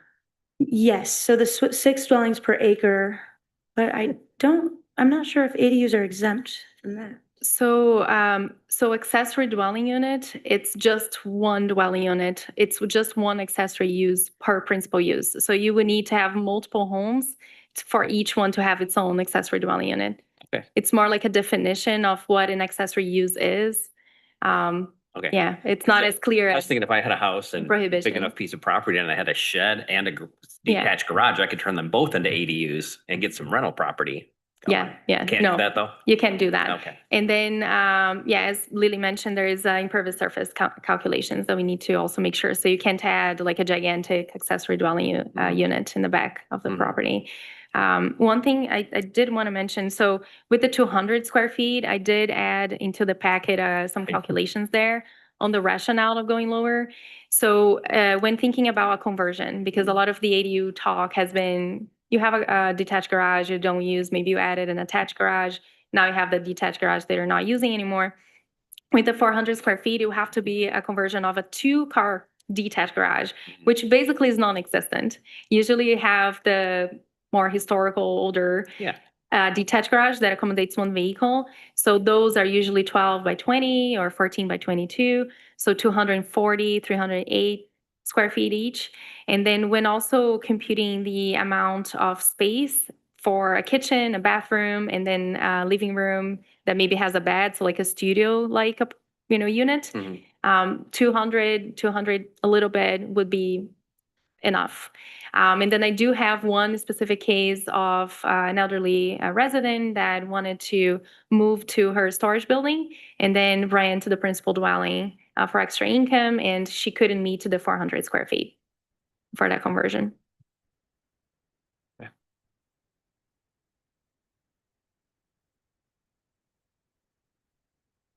So I just want to see clarification.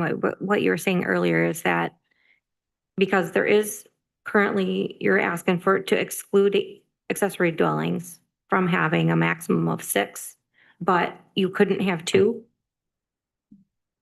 So So if you have a gigantic parcel and then you have one house, you can't add more than one accessory dwelling unit, just by definition of what an accessory dwelling is.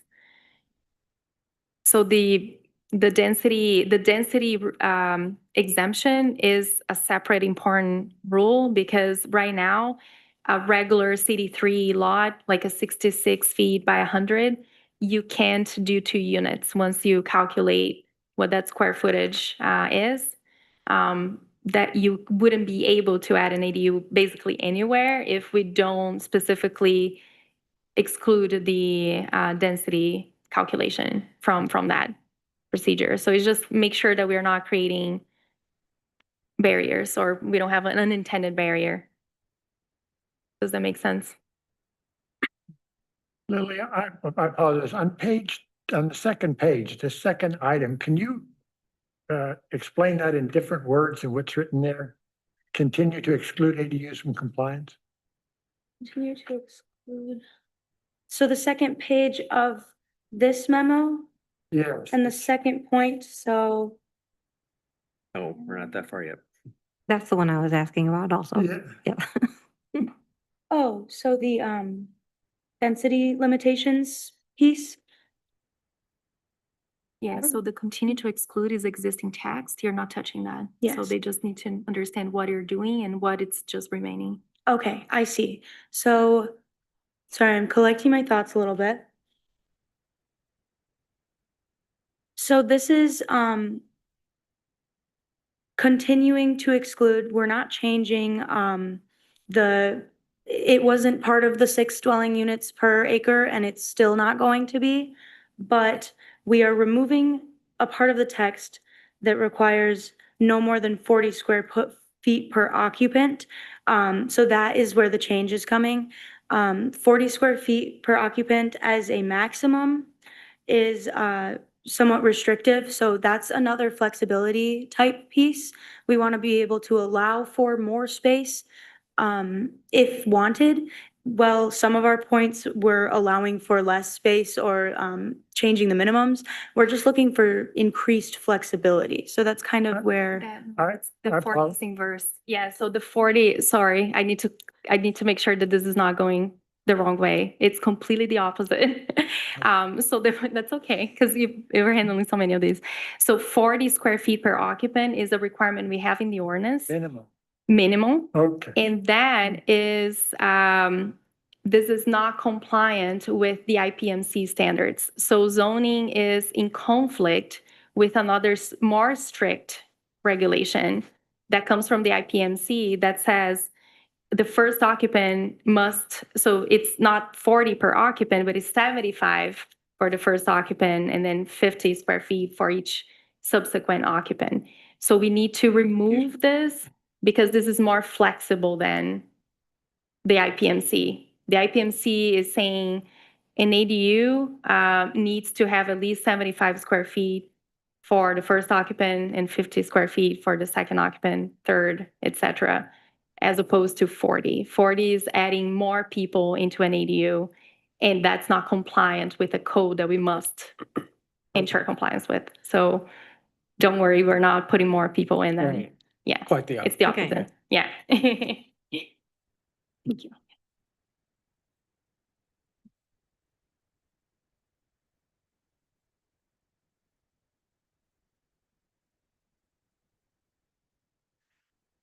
Any other thoughts here? If you guys want some time to read through as well, we can take a moment, sit with it, think about it too. I don't have to move on right away if you would like some time.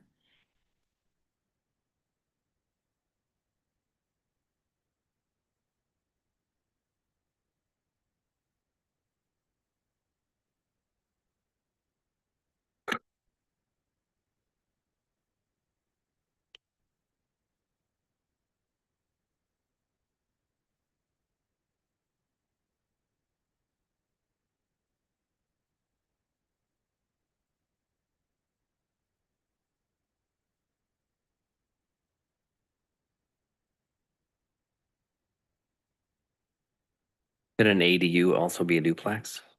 No, so that is actually one of the things we're clarifying through that second point.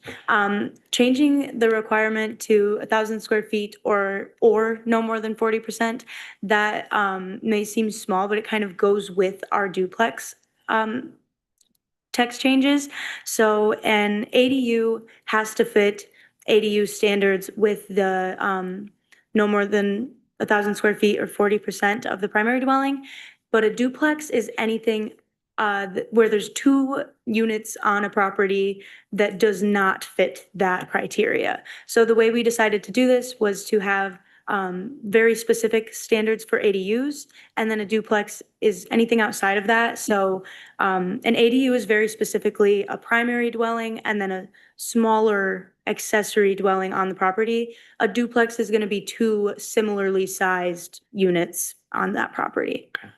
And Just to explain, this is such like a zoning into the weeds fix.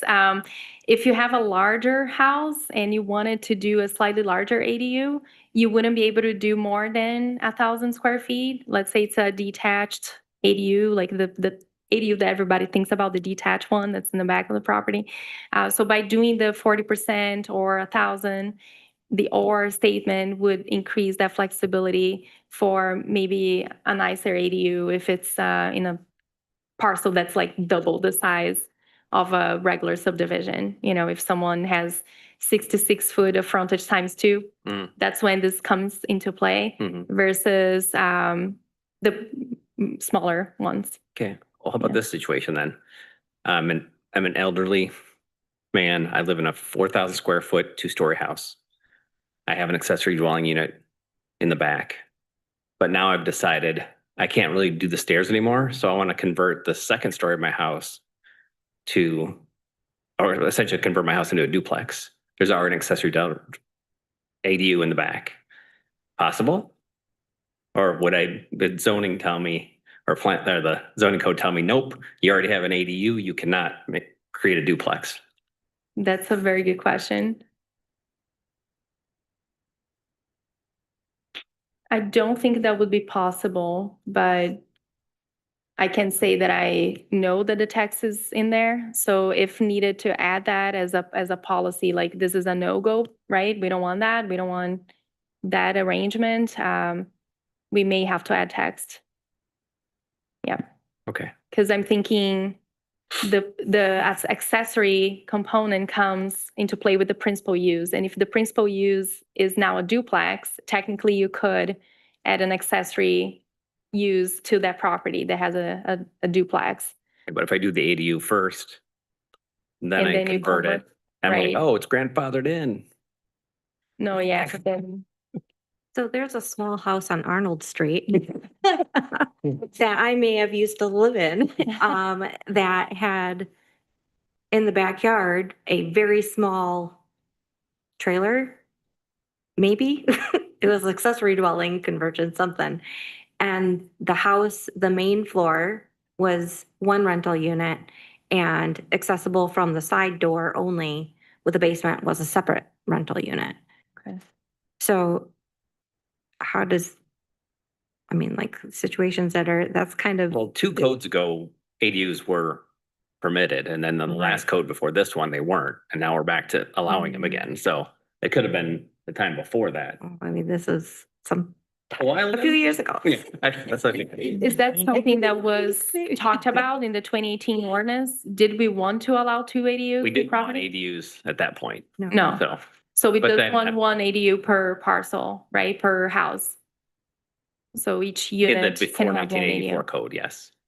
That's what the policy is today, and you would like to keep that. That's a Yes. discussion. It's an Yeah. important one. Yeah. Okay. Yeah, I'll take a look at it. I'll put a huge red line note here.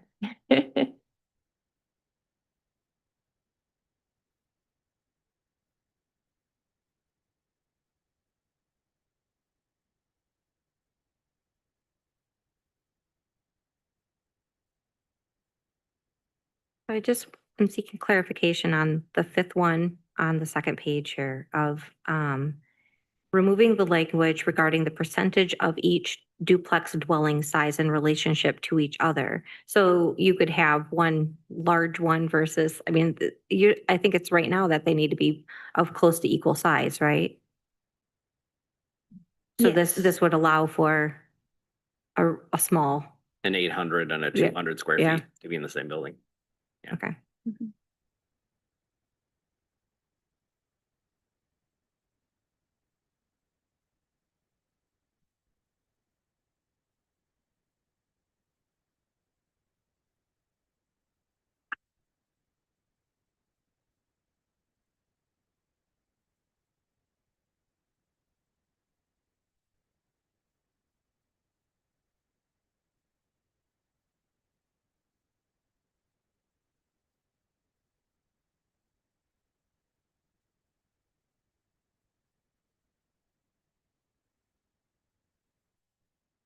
The last one in packet 2 For the multifamily dwellings in CD3 require at least one parking spot per 2 dwellings. We don't really have parking. We didn't go through the multiple family. I didn't, but I can answer your question before Sure. we go through that. Sorry, say it one more time. So for that one, we don't really have parking requirements for anything else. So why do we decide in this case we wanted to have parking requirements? Okay, yeah. But that is, I can just kind of give a quick, it'll make more sense as I kind of go through. Okay. Sorry, I let it kind of get past where we were at. But we're looking to require a parking spot for specifically multiple family dwellings because there's kind of a concern coming up about people parking on the street more so than we have space for or is wanted by residents in CD3. So we put that there to make so new multiple family dwellings specifically would have that requirement to sort of prepare for the possibility of that creating a need for extra parking. But if you guys are prepared, I can go through these text changes specifically and actually explain them a little bit so then we can discuss with sort of the same page knowledge. So yeah, starting with duplexes in CD3 and CD3L, again, this is just for consistency, doing both districts, reducing the minimum square footage required from 1,000 square feet to 400 square feet. This is to allow for more flexibility with duplexes and also to help out with that distinction between a duplex and a ADU. With the over 1,000 square feet rule in the other one, this just fits in the middle there. And then removing the language regarding the percentage of each duplex dwelling size in relationship to the other, stating that a dwelling unit that qualifies as an ADU shall be considered an ADU and not a duplex. And that is the point that I was talking about when I explained the difference between an ADU and a duplex. It's basically just saying if it is a second dwelling on a property and does not fit the categorization for an ADU, that it would be considered a duplex. And then moving to, sorry, making sure I didn't miss anything there. Okay, yes. Moving to the multiple family text changes. For existing conversions, we are hoping to keep the requirement that the dwelling should be a house building type and remove the statement about architecture compatible with surrounding dwellings. Housing dwelling types have these restrictions that are contextual or just general regulation, so that have architecture compatible with surrounding dwellings is sort of a general restatement of things that are in the already existing regulations. That's more of a clarification piece. And then for new multiple family dwellings, also just take note, multiple family dwellings, we're only talking about CD3 now, not talking about CD3L anymore. So matching the requirements listed in the text for conversion, this is just to have consistency throughout our multiple family dwellings. We have the list of things that are needed for converting a building from whatever it was before into a multiple family dwelling. We think that building new should reflect that as well. And then onto the parking piece that I was talking about, that is to go along with these changes to multiple family dwellings to have a little bit more predictable standards for them.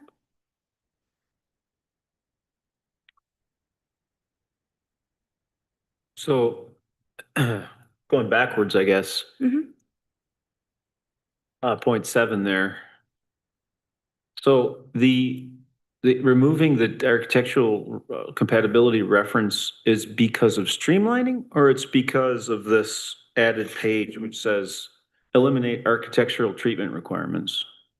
Kind of both, yeah. So that is where the idea came from, is that attachment that you're talking about.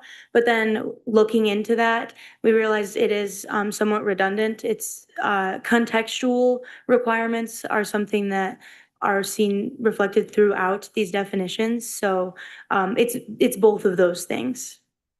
Yeah, and it's because we're pulling the conversion out of being a special use permit with discretionary review, in which case the planning commission could say, I think color is architecture, and this house has to be of the same color of the next building, right? Like that's one of the issues with discretionary review, that folks can go to that level of detail in architecture analysis and then deny a project based on the color or material. So because of those things, the Planning Association has been saying, clean this language. There is no, it's not a black and white, easy to check rule.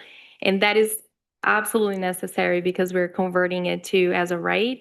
And so I don't want to have the staff having to go through character analysis of architecture of surrounding parcels, So in order for us to convert to as a right, we need to do this.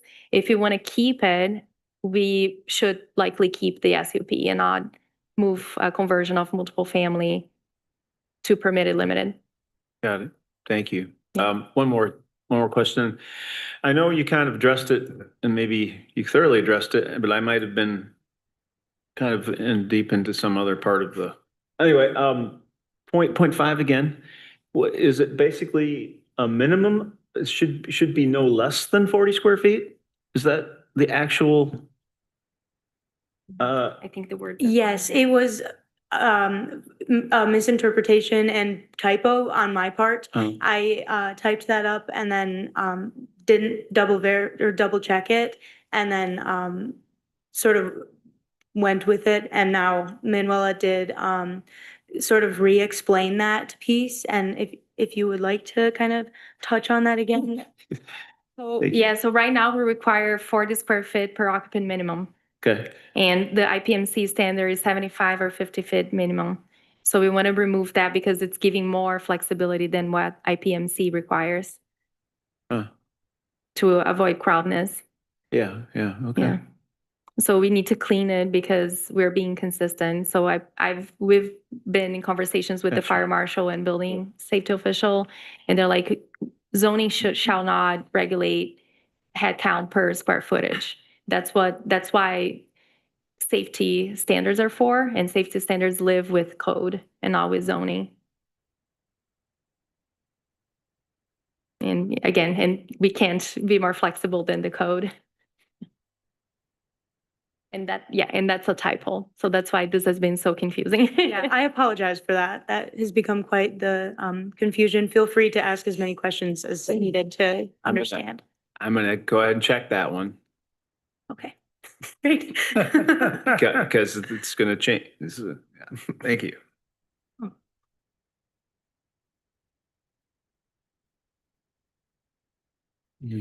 So before we move on to packet 3, I just had one more packet 2. The fourth point that you have in the packet, transitioning multiple family dwellings in CD3 from SUP to SUPPL, with a footnote explaining the new multiple family dwellings shall be subject to special use permit, while conversions shall be subject to permitted limited use standards. So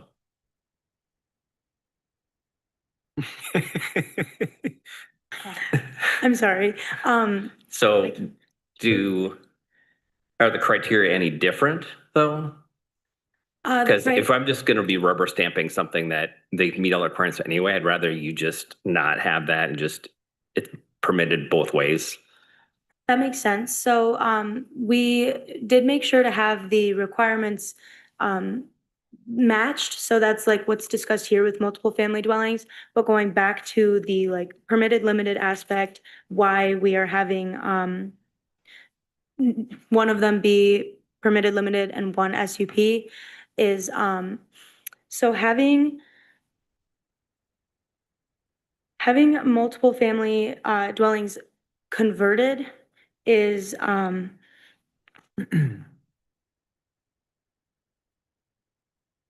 okay, sorry, I'm double checking that what I'm saying is right. Building new multiple family dwellings still would be a special use permit. They are the same standards. Are you saying that you would be more likely to be open to having both be in that permitted limited category? Yeah, because I see people waste their time coming here when they've already met all the standards. They have to come to this meeting and have this nerve-wracking thing of standing up here in front of us when we're just going to say, yes, go ahead anyway, because we don't have any other recourse. So I'd rather just shortcut that for both types of development, just make them permitted if there's, unless we have some discretion. So the only, just reading all the conditions, the criteria for a special use permit for a conversion, the only discretion is the architectural compatibility. If we remove that, if you agree to remove that, then there is no discretion aside from that, plus all the other standards that come with a special use permit, like traffic, light, odor, noise, right? So if, let's say it's a fourplex and they are putting 8 parking spaces, maybe there is a character concern, right? From the planning commission, you have a huge parking lot in the middle of a neighborhood. So then you're not gonna have that ability. If we do a staff review, we don't limit amount of parking, just in that example, right? So we're looking at black and white rules. If the parking is the right location, if it's screened, if it has a brick wall or an evergreen hedge, if it's not in the first law layer, it's in the back of the house, we would have to allow it. Yeah. Yeah, I have a follow-up question, which is maybe slightly facetious.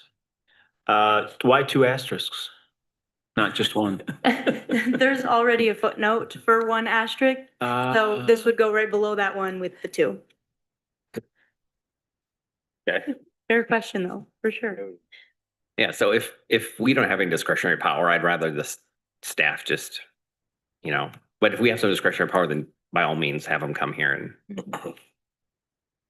Yeah, I think it's, how comfortable is the commission with us now allowing new multiple families? So the 4plexes, maybe a 6plex. Obviously, we have size limitations. We have all those requirements that we have with the CARC-based. So if you were nervous, we could start with an SUP, see a few cases coming in, and then remove that. Or if we're all comfortable in going, let's go all the way with the missing middle housing goal, let's go all the way with American Planning Association suggestions, we can go directly with permitted, limited, and then have those standards for staff to check compliance. Yeah. How do the rest of you feel? I mean, I feel just having the zoning be as strong as possible where, we're not kind of getting into the weeds of things like that, where people can just keep building and we're not kind of running into, like you said, these kind of problems of people coming up and then being like, oh, I don't like how your fence looks and vote it down and things of that nature. If we can just streamline it, I think if you just have the text be, as strong as possible, I'd be okay with moving forward with that. But don't you enjoy arguing over the color of shingles on? Well, that's the thing too. Like if the only discretion is, it's a pink house and it's, it's going to clash with the colors. I think it's ridiculous, but that's my opinion. Don't let me sway. He's writing it down, so. Yeah, write it down. It is being recorded. Doesn't like pink. No.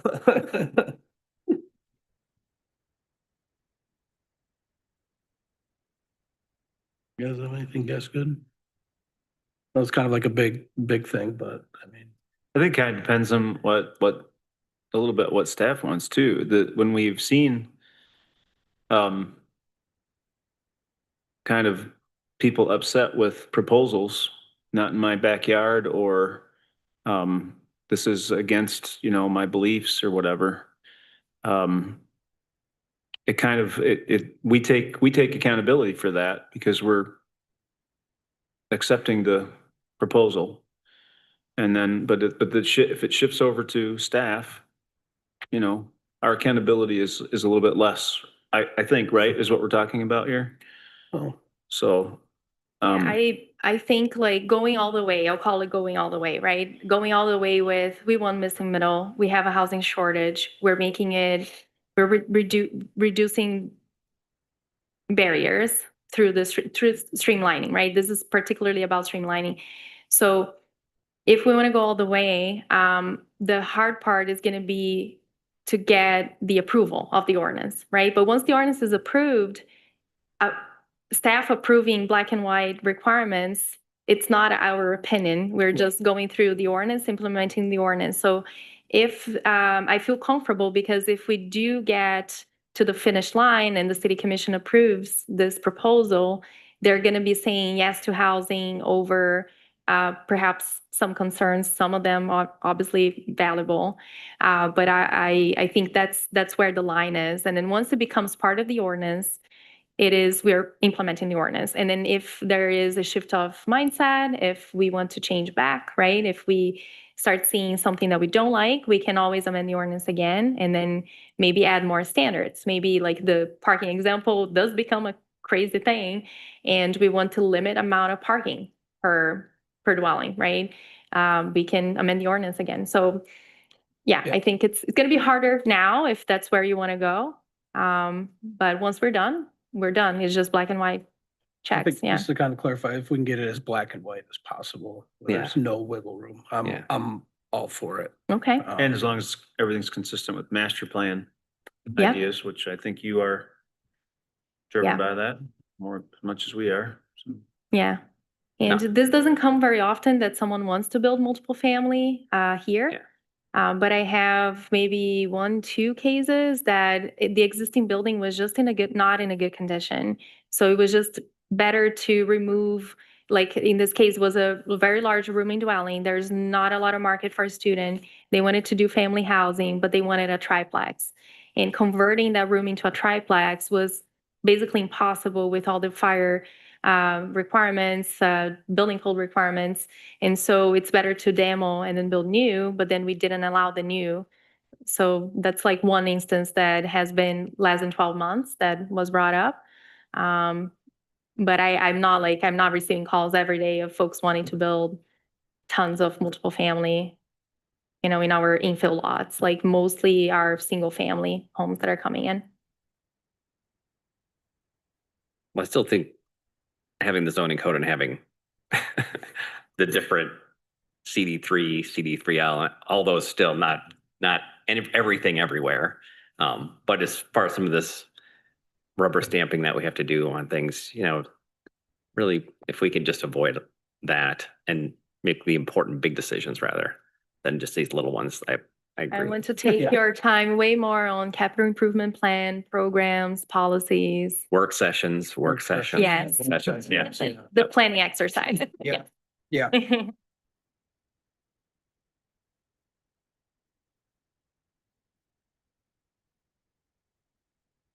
Yeah, anything else here before we move to packet 3? All right. So, the final packet is, the general goal is increasing flexibility with setback and parking options. So this one has a very direct connection to our master plan goal 1.7, which also has portions of it that connect to all the previous packets that we've talked about.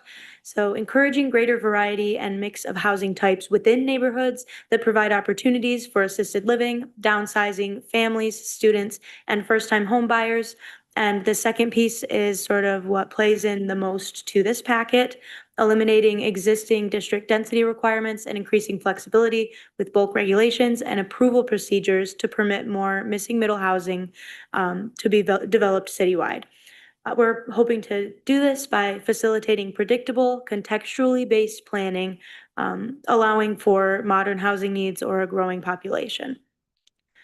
So the first text change here is a contextual allowance for new developments, CD4 and CD5, stating that new buildings can be built outside of setback requirements as long as it aligns with or averages the setbacks of immediately adjacent buildings. So this is allowing sort of allowing a structure to be built outside of those restrictions if it looks visually similar to the homes right next to it. So just a flexibility piece, contextual allowance like was mentioned in the goals. So any thoughts on that before we move forward?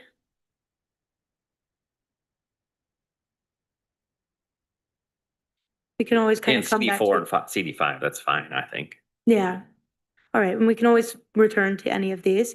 Increasing maximum setback for corner lots in CD5 from 0 feet to 15 feet. This is just to match inside lots. So if it's not on a corner, we do allow from 0 feet to 15 feet.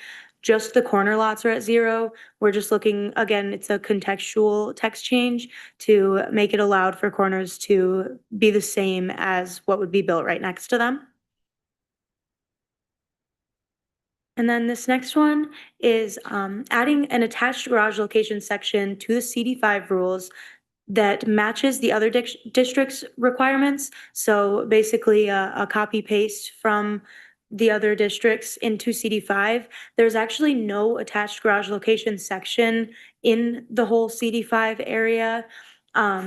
We just basically want to clarify that we would allow attached garages. This is mainly for the purpose of something like a townhome being built in that district.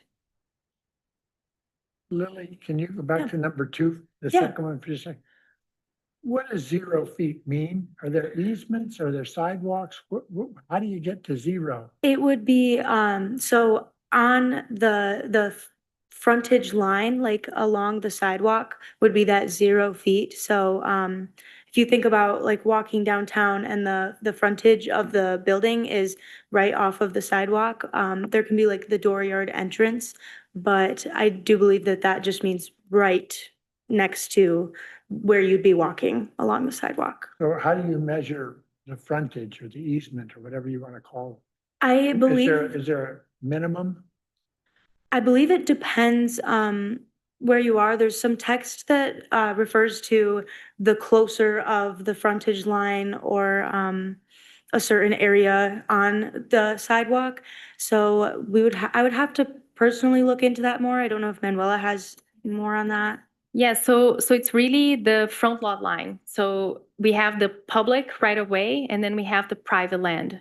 So whenever is the front lot line of where the private land starts, that's where your building wall has to be placed right now. Yeah, if you're on the my corner. concern is the other part that you missed. What's the minimum for that? That's the issue with the ordinance. We require it to be at that line. There is no setback that we allow. Okay, between the line and the street, what are we talking about? So you have the pavement, and then you have curb, and then you have usually a little bit of a buffer, like a green, some grass, right? And then you have the sidewalk. Property lines usually start when where the sidewalk ends. Sometimes there's a little bit of a few feet where private land starts. So you have maybe a second buffer between sidewalk and the building. I'm just naive. What is there something in writing about the minimum that would exist between the sidewalk, the buffer you identified, and the curb? Oh, okay, Yes, standards please. for the public realm? How big is the public right of way? This is what he's asking. Okay, Yeah. okay. Yeah, that's what I just got it. Sorry about that. So right of ways, oftentimes in residential streets, they have a width of 60 feet. So you have usually, like if I get Cherry Street, doesn't have sidewalks, just the pavements, 30 feet for where vehicles are traversing. And then you have, in that case, no sidewalk. But we do have standards. Sidewalks have to be like 5 foot minimum for DPW to be able to approve them if they're being added. If it's a new subdivision, so a completely new neighborhood, we do have standards in the ordinance. So the thoroughfare standards will come into play.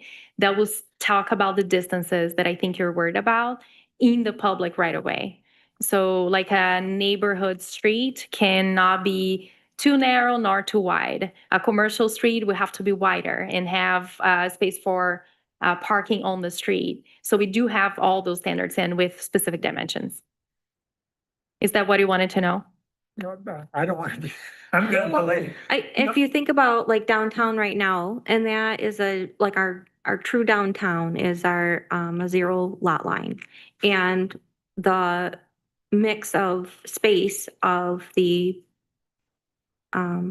public and private owned. I mean, it's allowed for some of our local restaurants to even have patio space for seating.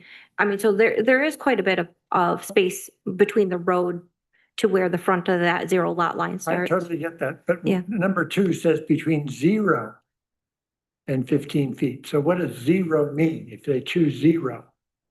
So 0 would be like what it's currently at, Well, like right the there. building Yeah. wouldn't be at the curb, it would be somewhere else. It's where, like, It's on the they're, private lot, yeah, on the private land, where they're at right not the now public right away. is a And 0. My Yeah. whole question yeah. is about what's the public right of way?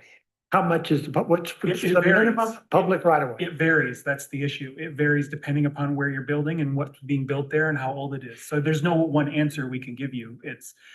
Maybe it's 10 feet here, maybe it's 30 feet here. It's But just there are different. cases where it's less than 10 feet, No, So- because they have to have a road. So you, I feel much better. so Yeah, the, public right of way includes the road, right?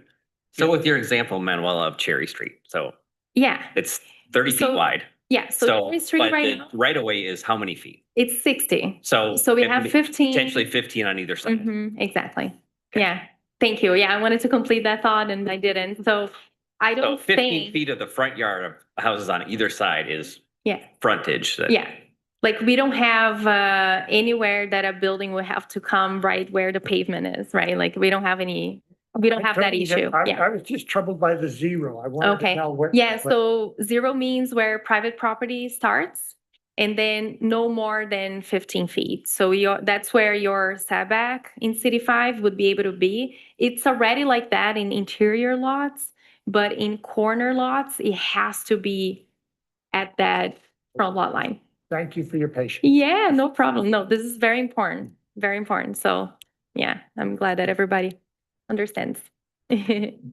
And just one thing that I did want to mention on one, the one about allowing buildings to push and pull and meet context.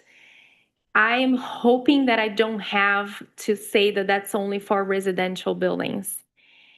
But I wanted to see if you're comfortable with it, because once I change that rule and I say any building can match context, there could be. Should we clarify then for only residential? So I wonder if we should do that, if that's what we want, because first question is, let's say I'm building a mixed-use building and then I have one building 15 feet from the front lot line, the other one is that lot line.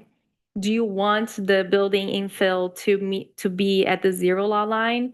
Or do you want to give the ability of it being 5 feet, 10 feet, 15, right? Oh, sure. So if one of the two buildings on either side actually meets code, then Yeah. that one has to meet code as well. Yeah, yeah. So what you're introducing has to meet code, and then one is not compliant, the other is compliant. Do you prefer the look of and the flexibility for the designer to figure out what's the best positioning? Or do you want to be firm and say, no, every single new building must be at 0 lot line? And I'm sure you guys talked about this in the past, but it is important for me to know what's the direction so I can handle that in the code. I always advise for flexibility, you know me. I have the architecture degree and I'm always like, designers are not going to design something that's terribly bad. Maybe 5% of them will.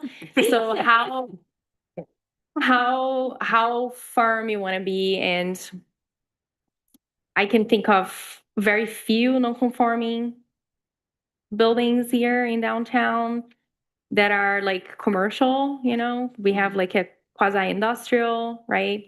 Yeah, because in CB5, pretty much anything can go there almost. Yeah, So if I had a gas station, right. an empty lot, and a house, Mm-hmm. I mean, they're gonna be different. Yeah. Really different where they're sitting. Yeah, we don't have that here because City 5 is so limited. It's just the central business districts, downtown core. But I can imagine we have somewhere like a house that's 30 feet, and then we have a historical building that's 0, right? So do we want to allow, let's say, a duplex to be 10 or maybe a townhome, right? To be a 10, or does it have to be? Yeah, maybe a townhome, it was not the example. Maybe it's another commercial building. Do we want it to be a 0 lot line, or do we want to give the flexibility? Do you want that contextual flexibility for residential only, or is it okay to apply universally? You're the one. I don't know how I feel about it, so I don't know. Flexibility for residential only would probably be more reasonable. I feel we can apply a rigid code to commercial and other uses and not set ourselves up for, we want to try and minimize the amount of people coming in here. If we got a rigid code, they're gonna keep coming in here or to the zoning board every single meeting to argue out of some rigid code we put together. So for buildings, for commercial, I don't really have a problem with that. But for residential, I think we should be a little bit more flexible, is all I'm saying. I say keep it for residential, keep the flexibility for residential, and really stick it to the commercial types. Well, don't phrase it that way. Strike that from the record. I'm just checking. What else you gotta write it? You okay with that, Manuela? Yeah, if that's how everybody feels, yeah, I'll make sure that we then write it in that way. Okay. Yeah, thank you.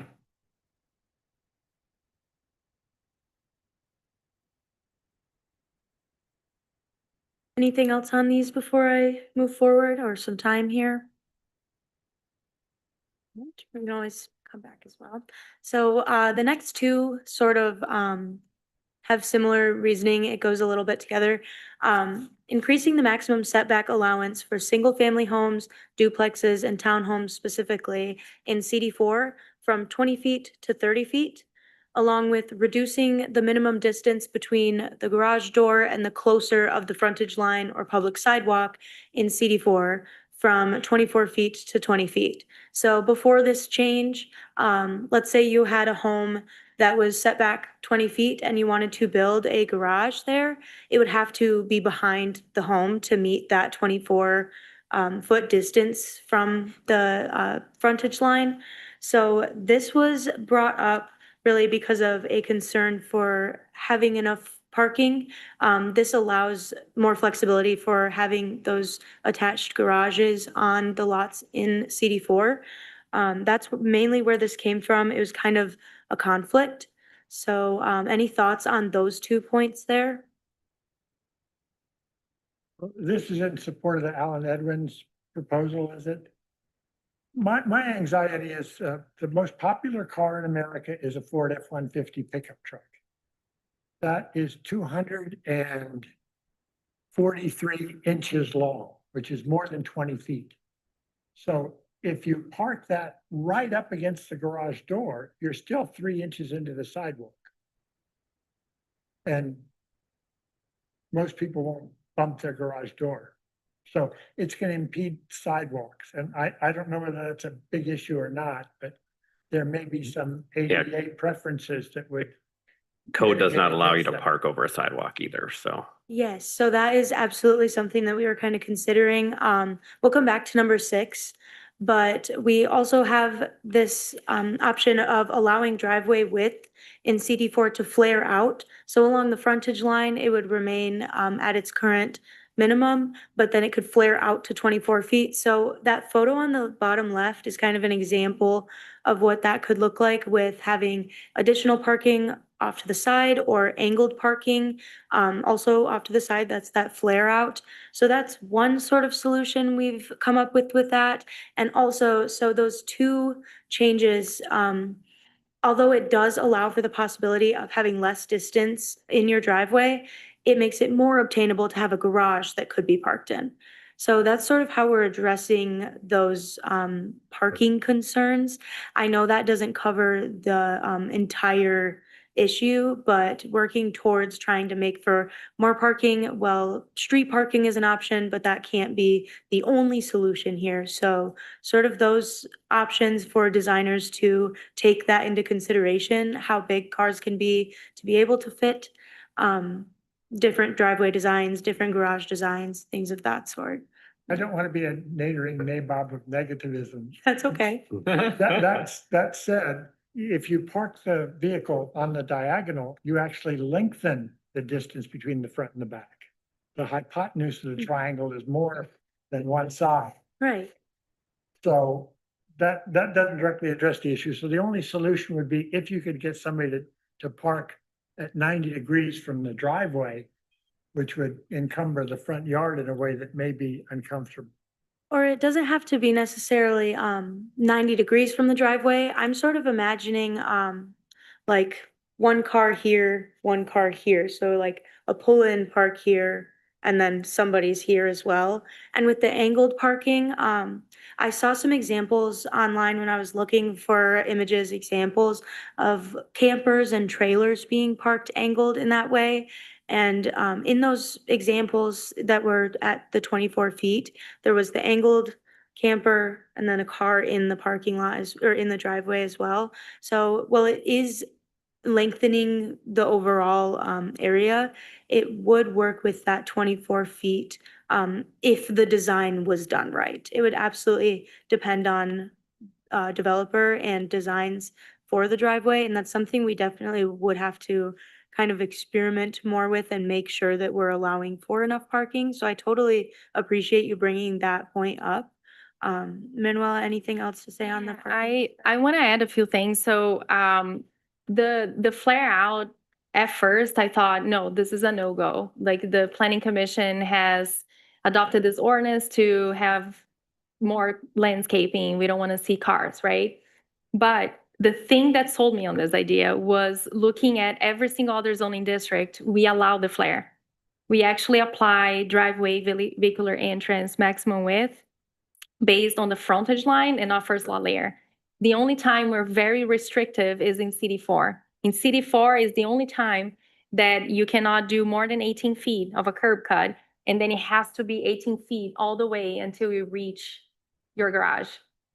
Every place else, CD4, CD3, CD3L, we already allow that. As long as you can't pave the whole frontage because then you're not going to be complying with impervious surface requirements. But we already allow that design. So that's what made me more comfortable to be able to provide the flexibility for the large vehicles that I know you all were worried about in the last meeting. Aside from that, I think the math, if we want to support, sorry, I should be speaking here. If we want to support garage protrusion flexibility, it has to come with either a further setback allowance and or the 24 to 20 between the garage door and the front lot line. Because otherwise the math doesn't work. That's like, now we allow up to 6 feet of a garage protrusion, which means if the house is at 30 feet setback in CD3, you pull 6 feet forward, you still have 24. So the math works. If we want to support a protrusion to go from 6 to 10, we need to change the 24 to 20. So you can have house at 30, protrusion at 10, distance between the garage door and the curb, not the curb, the front lot line, another 20, so you can park your vehicle and not obstruct a sidewalk. Does that make sense? I think it's just easier to guide the discussion if you start talking about the protrusion of the garage and where you want the house to be in CD4. Our recommendation is to now house cannot be further than 20 feet. Therefore, you cannot do attached garages. It's very difficult unless you do a crazy floor plan like that. If we want to allow attached garages in CD4 and ensure vehicles can park in front of the garage door, which was a point Devani mentioned last time, then we need to allow the further setback and give more wiggle room for the push and pulls of garage. What do you all think? I still think that, let's say one of these houses is built and somebody just drives a small car. Let's just have this driveway just is only as wide as their garage door, and it's a single garage, say. And then they sell it, and a guy with a F-150 buys it. And he's like, well, the tail is going to hang over the sidewalk unless I have a mason come out and put a new cement pad off to the left. It seems like we're making people do something just because they buy a certain vehicle. I don't know if I really want to go that road. Would it be better to bump the house back a little bit further? What would your thoughts be on allowing the 20-foot distance as long as in a new development, let's say, allowing that 20-foot distance if it meets certain driveway requirements that would allow for, like, so that people in the future wouldn't have to come in and redo their driveway or add on to it. What if in this text change, we added that that distance could be reduced to 20 feet if certain driveway criteria was met? Like what? I haven't thought about that until this moment, so I'm trying to like come up with an What's idea. even more to put that limited into as far as text. curb cut in residential? I don't believe we're looking to change anything with curb cuts in residential. But Oh, what is it? I see. It is a 18 in all districts, Oh, right? so you could have it, No.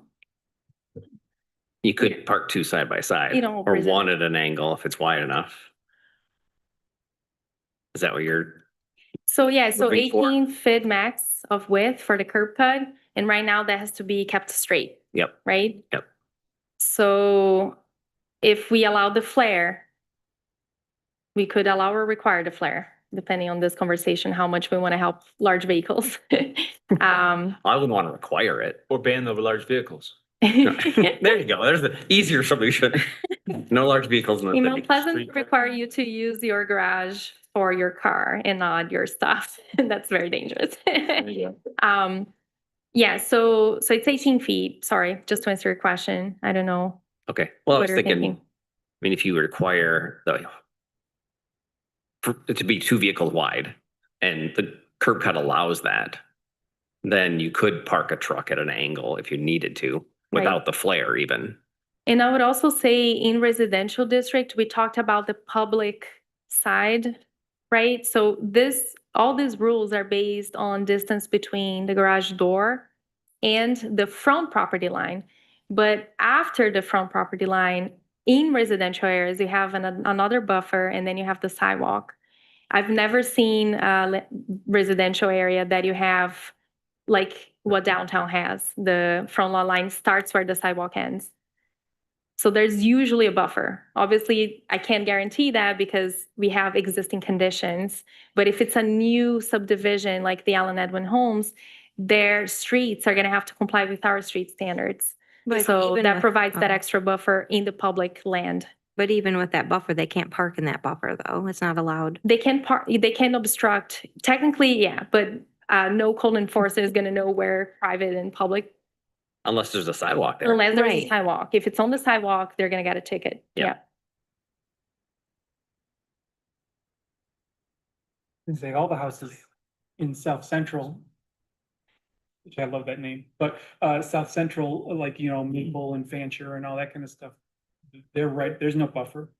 Like the sidewalk, my driveway See. ends at the sidewalk. Right, Right, like Right. it's like I have a very small, like it's just all my neighbors are for the most part the same. Yeah, I'm gonna look at GIS. It's not just here. like downtown. There are older developments that like there's not really a lot of like a lot of space between where my property line ends and where I could reach the curb by Okay. lying down, right? Like it's not like super huge, right? Like I wouldn't park a Ford F-150 in my driveway, it wouldn't fit. But also. But see, you're being restricted. Well, but like, if I had a Ford F-150, which I do not and will never, 'cause whatever, like, I wouldn't buy that house if I couldn't park it there. Right, Yeah, like, but if you bought the truck later, well, then then you're like, oh, I gotta move. then I would, if I really desperately wanted them.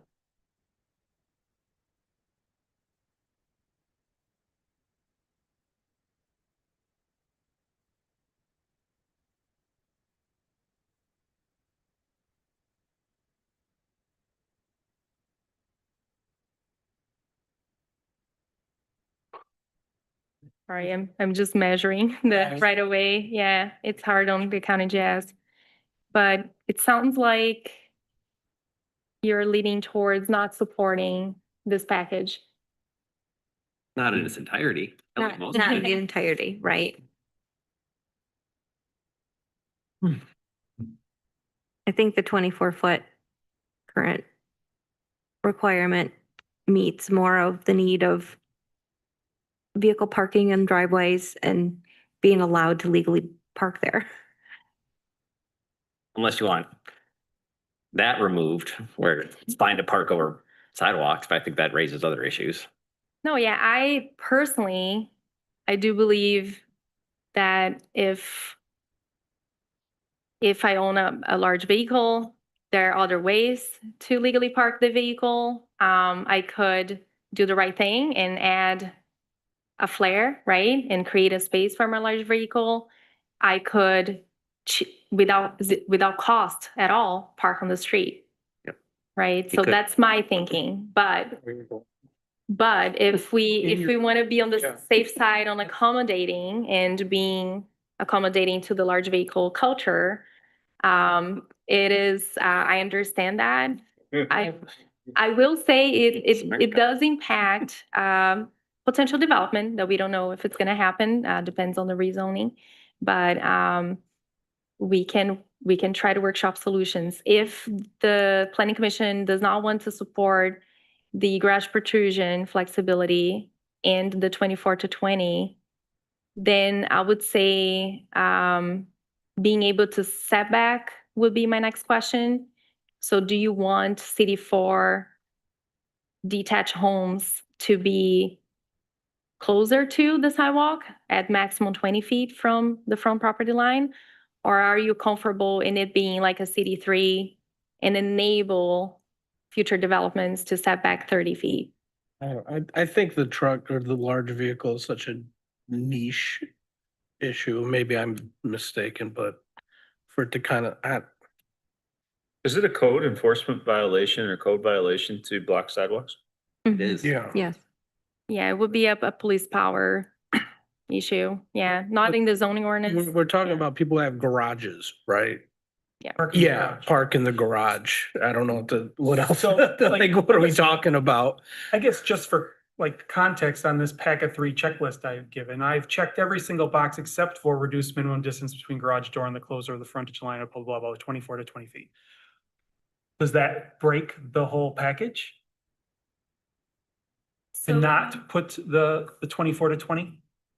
Yeah, so if you don't add that, so if you don't support that, what happens is the specific I'm talking about the specific development, right? Sure. Allen Edmond Homes and the prototypes, they usually have either, I remember 8 feet protrusion, which we don't allow, and they have some 10-foot protrusion that we don't allow, and they have 20 protrusion that we don't want to allow.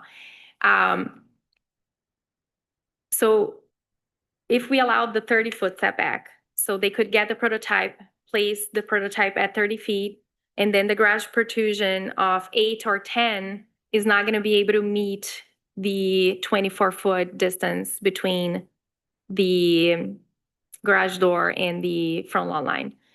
I actually, because I was walking through this, I did have an idea. It may not solve every situation, but when the consultants from Progressive were working with us on the Mission Street plan, I remember the executive director of their planning team suggesting that we alter the Mission Street front setback requirements to not be based on the front lot line where the private land starts, which is what we do in the entirety of this ordinance, but based on where the sidewalk ends. So maybe that's something we can do. So if we tie the 24 feet to where the sidewalk starts. And So we ensure no obstruction of sidewalks. and in circumstances where there are no sidewalks? You have to add sidewalks if it's a Right, new if subdivision, you're yeah. doing a new development or whatever, like, yeah. So we can do either. We can do, we can write front lot line or sidewalk, whichever is the furthest. I can't remember with the sidewalks in new locations. Do we say it can't be at the curb? It has to be so many feet from the curb? Or can we have sidewalks right at the curb? I'll go to the neighborhood street standard here. We can design an extra buffer after the sidewalk ends. We have flexibility in the ordinance, but you want to know if we have a minimum? Well, I want, for this particular situation we're talking about, so instead of the sidewalk being like the house I used to live in Mount Pleasant, it's probably 12 feet, then there was a sidewalk, and then my house was back behind that. Is it possible is it allowed for us to have a curb and then a sidewalk immediately there? And then, In that the would push buffer. that would push the sidewalk out further to the street anyway, so it might accommodate larger vehicles being in the driveway. I've seen that in very few places. It's usually when they're trying to route around a giant tree, Yeah. right? I've seen some cities that do, it's not my favorite place for a sidewalk, but. No, it should not be right up on the road. So Residential. right now, in the neighborhood street, we have requirements for the sidewalk width and the buffer between sidewalk and curb. We don't have a requirement to have a second buffer between the sidewalk and the property line. So technically, you can design a subdivision and put the front property line where the sidewalk ends, and that wouldn't take care of the issue that we're talking about. But it's not that we prohibit a right of way to go beyond where the sidewalk ends. We don't prohibit. So we could work with applicants to, if they want to have a prototype that is 10 feet, the whole thing that we're talking about, I think we can at least workshop something like that if the quorum here is to not alter the 24 dimension. Well, I was okay with the 20-foot, so Okay. what you're talking about is even better. Can we maybe, like, it's not putting on the spot, it's just so I know the direction. Can I just get a raise of hands, like who wants to change it? Okay, so 2, okay. So, yeah, so I'm gonna, I'm gonna workshop language that gives the flexibility, but like, it will be 24 feet to the sidewalk or the front property line if you don't have a sidewalk. Does that sound good? Yeah. Okay. Okay, so this is the end of all of the text changes. So any thoughts really, we can go anywhere needed to discuss. This has been some really good discussion and some great feedback, exactly what we were looking for. We're finally getting to where we can kind of narrow this down a little more. So really appreciating it. Anything else on this, on anything else that we've discussed?